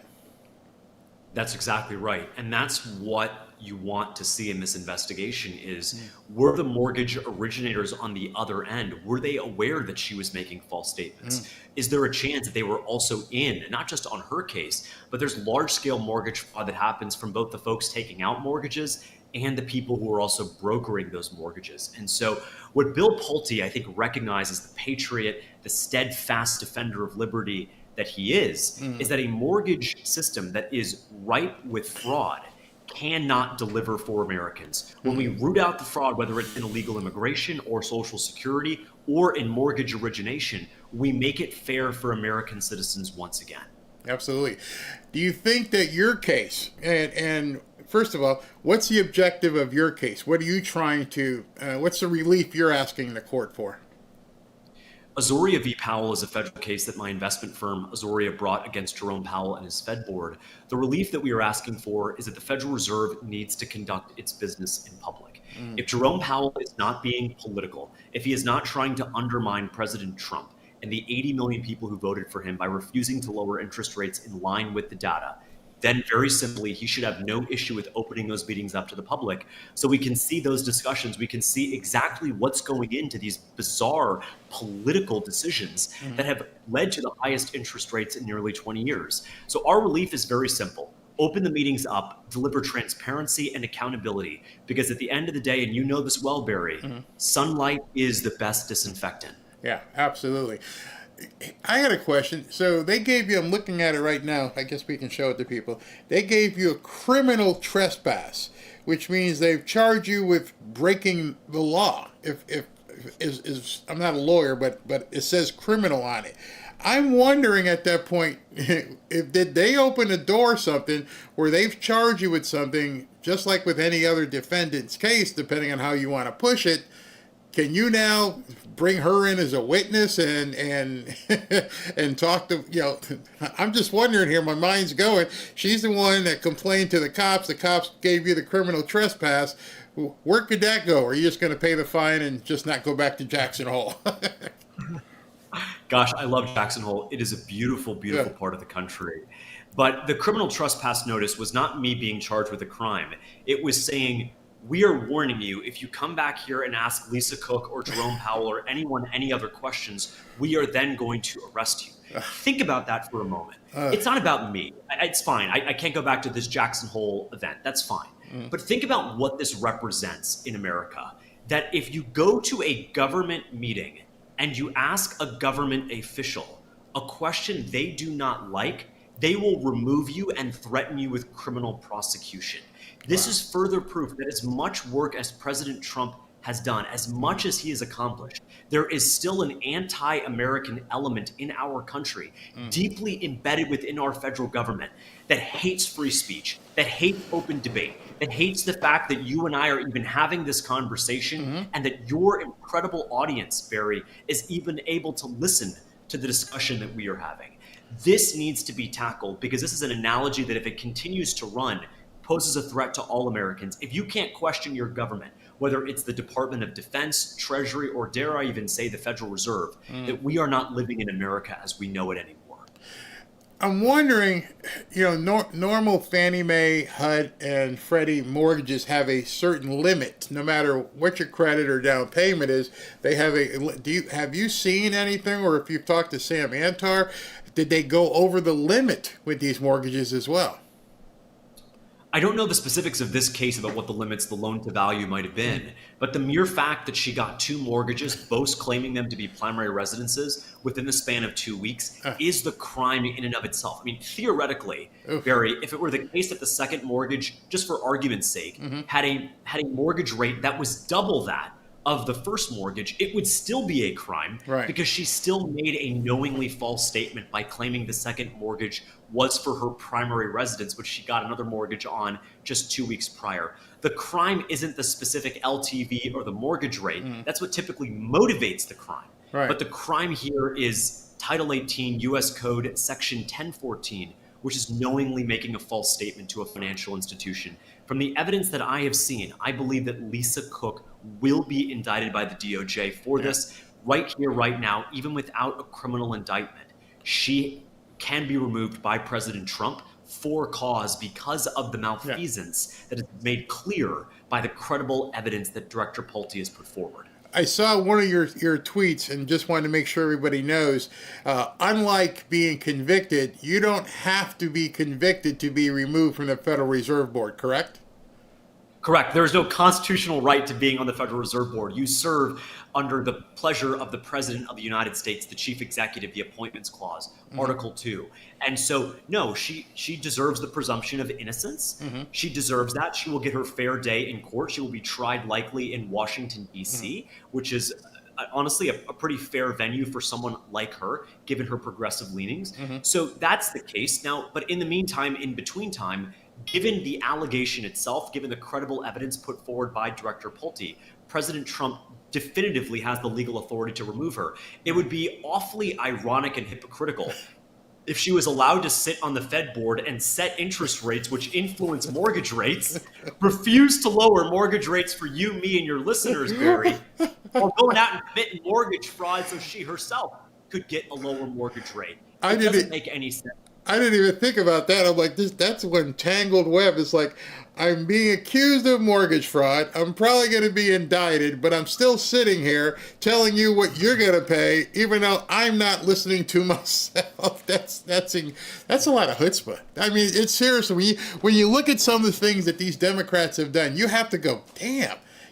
You had some serious cojones, Letitia, after what you were doing with Trump, and you were doing the exact same thing, and Adam Schiff. It's like, wow, these people must not have mirrors in their house, James, because they're pointing fingers at people, and behind the scenes they're doing the exact same thing. It's incredible. It's incredible. It's classic psychological projection every single time. What they say about President Trump says more about them than it ever could about that man. I mean, the great irony, of course, we go from what happened with John Bolton last week. He is being credibly accused of retaining classified information. This is the same guy who pranced around on NBC and CNN defaming and slandering President Trump after the unlawful raid at Mar-a-Lago because allegedly President Trump kept a letter from Kim Jong-un. Meanwhile, John Bolton's running around Qatar, potentially leaking classified documents to foreign governments. Once again, it's the pot calling the kettle black. All right, so last question. Supposedly, we're hearing that even at the Jackson Hole meeting that you were booted from, Jerome Powell is saying that it looks like, maybe not really sure, that they're going to lower interest rates at the September meeting. Do you foresee that? You know, the tough thing about Powell is he says one thing on Monday, says something entirely different on Tuesday. Who knows what will happen by Friday? I think there's a very good chance. The market expectation as we sit here today, there's actually a market for the probability of this. It's called the Fed Funds Futures Market. It's about 75% chance they will cut at least by a quarter point, 25 basis points next month. But that's nothing. That's nothing, Barry. Yeah. They didn't cut in March, didn't cut in May, didn't cut in June or July. They could have cut 25 easily at those meetings. 4 times 25 is 100. 100 basis points is 1 percentage point. I don't want to hear anything from Jerome Powell unless he's pre-committing to a 1 percentage point cut at the September meeting. Anything less than that is lip service. It once again proves that he is highly unqualified to be the Fed chair. And I look forward to President Trump appointing and announcing his replacement here in the coming months. All right, so last question for you. I know you got a hard stop. Are you going to the next meeting? Will you be there? We'll see. A lot of stuff's going to happen between now and September with our lawsuit. I'll have to see. I do plan to be at Jackson Hole next year under a new Fed chair where I actually have the opportunity to ask people questions and to get answers. And look, say what you want about Caitlin Collins and NBC and all Kristen Welker. When they ask a stupid question of President Trump, he doesn't kick them out of the room. He doesn't throw them off of Air Force One with a parachute. And so it's once again a reminder that what the progressives in America who are in power do when they get questions they don't like versus conservatives. There are questions that you and I see the president being asked where, Barry, you and I roll our eyes so much so we could power a windmill, right? That's the truth. But still, we respect their ability to ask ridiculous questions because their ridiculosity is protected by the First Amendment. And so I just wish Jerome Powell and Lisa Cook would honor the Constitution, honor my ability to ask them a question. Well, James, where is the next meeting? The next Fed meeting will be in Washington D.C., and then the next Jackson Hole court will be next August. You got to go to Washington. And bring a film crew with you. That would be unbelievable.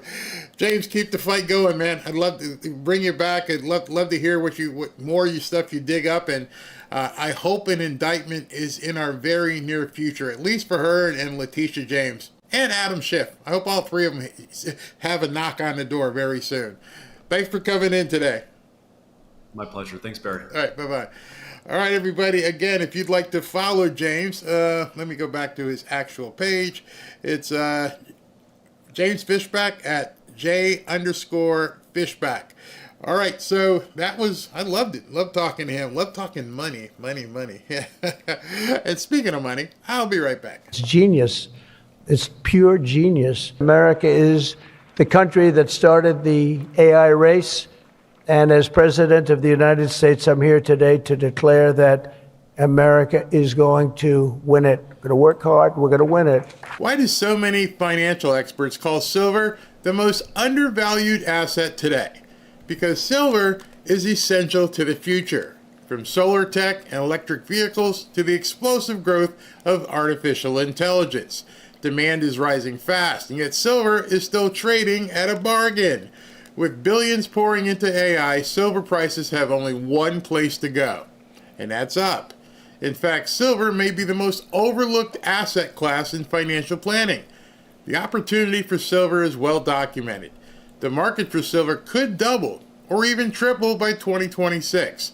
You see, I believe in hard assets like this bar of silver.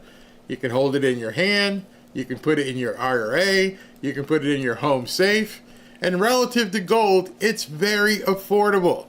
That's why I urge you to call my friends at Lear Capital and get their free report, The AI Revolution, and see why silver prices could be set to soar. Call 800-601-5430 or go to learberry.com. But don't wait. We all know, we've seen it. The government can print lots and lots of dollars, but they can't print silver.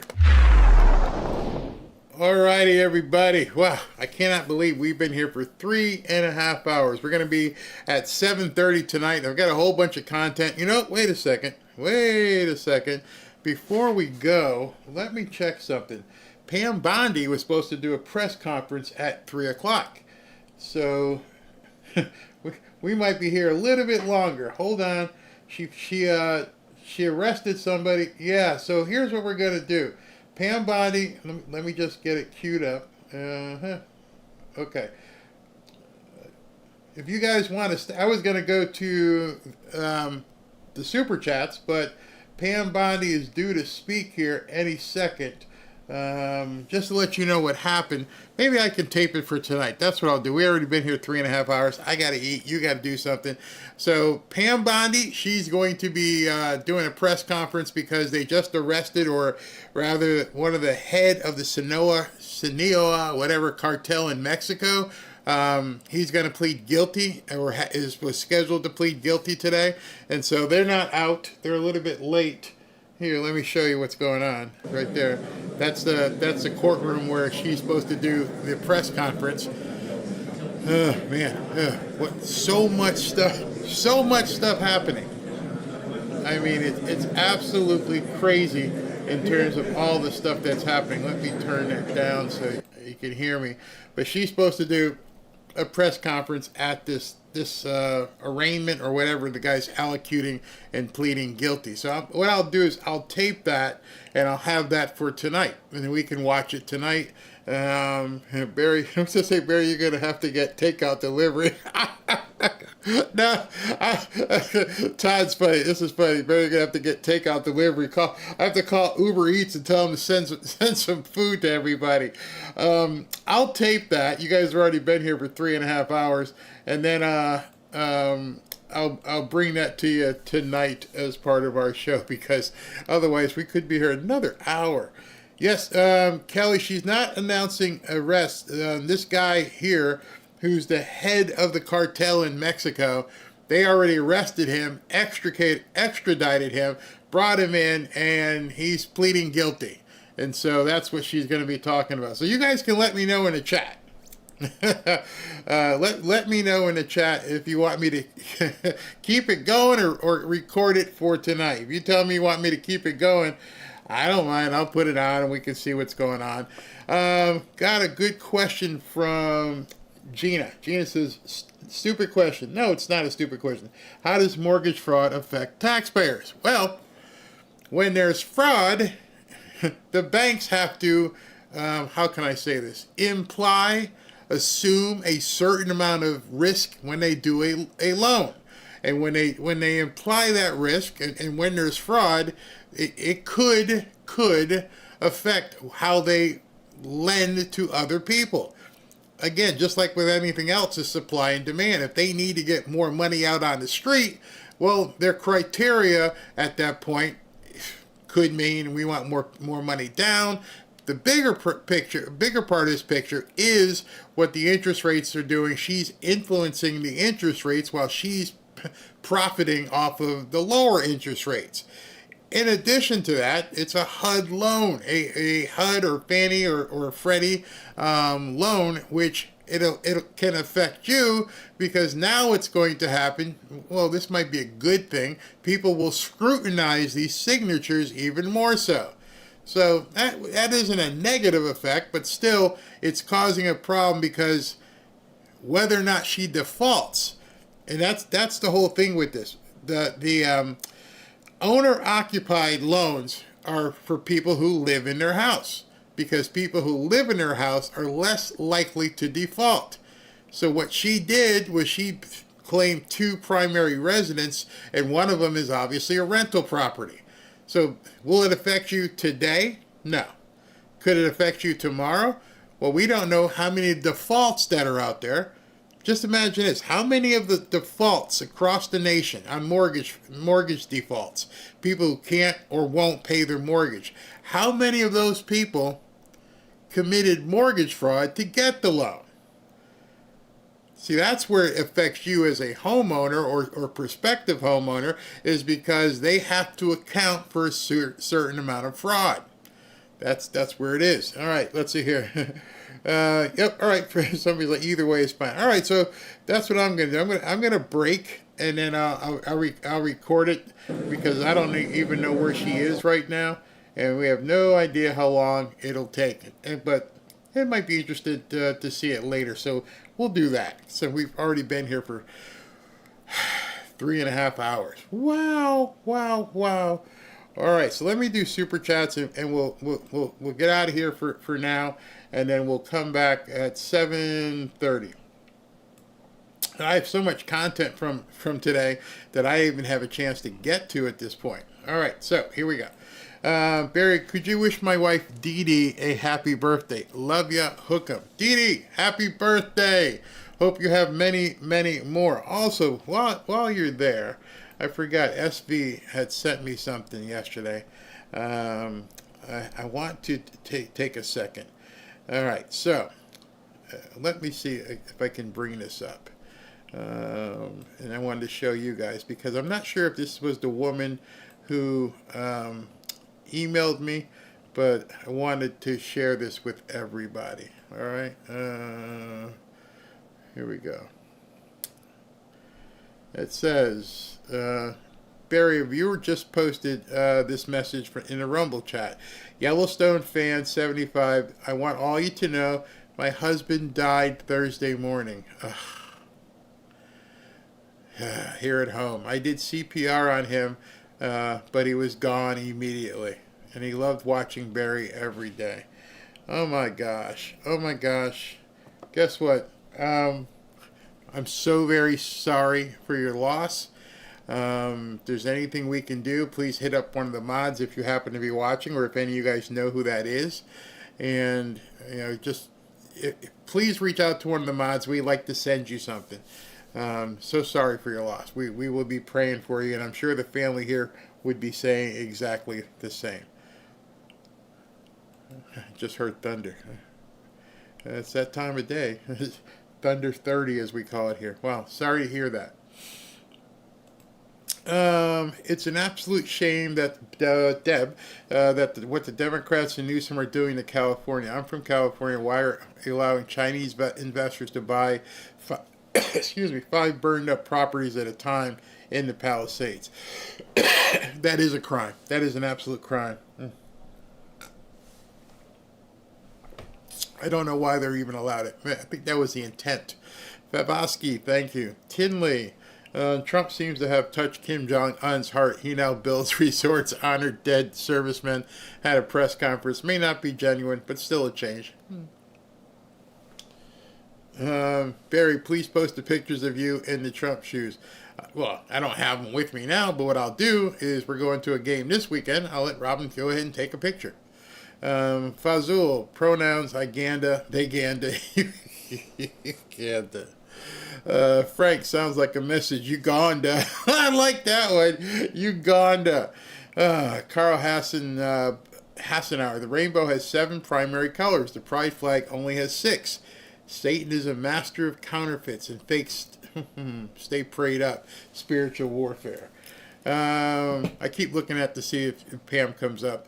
Carl Hassenauer watched Codex 9/11 on Rumble last night. 2.5 hours. It was revealing. Many names involved in the Russia hoax and involved in 9/11. I might have to download that. But see, tomorrow I've got Alpha Warrior on, so maybe Wednesday night. We'll see what we can do with that.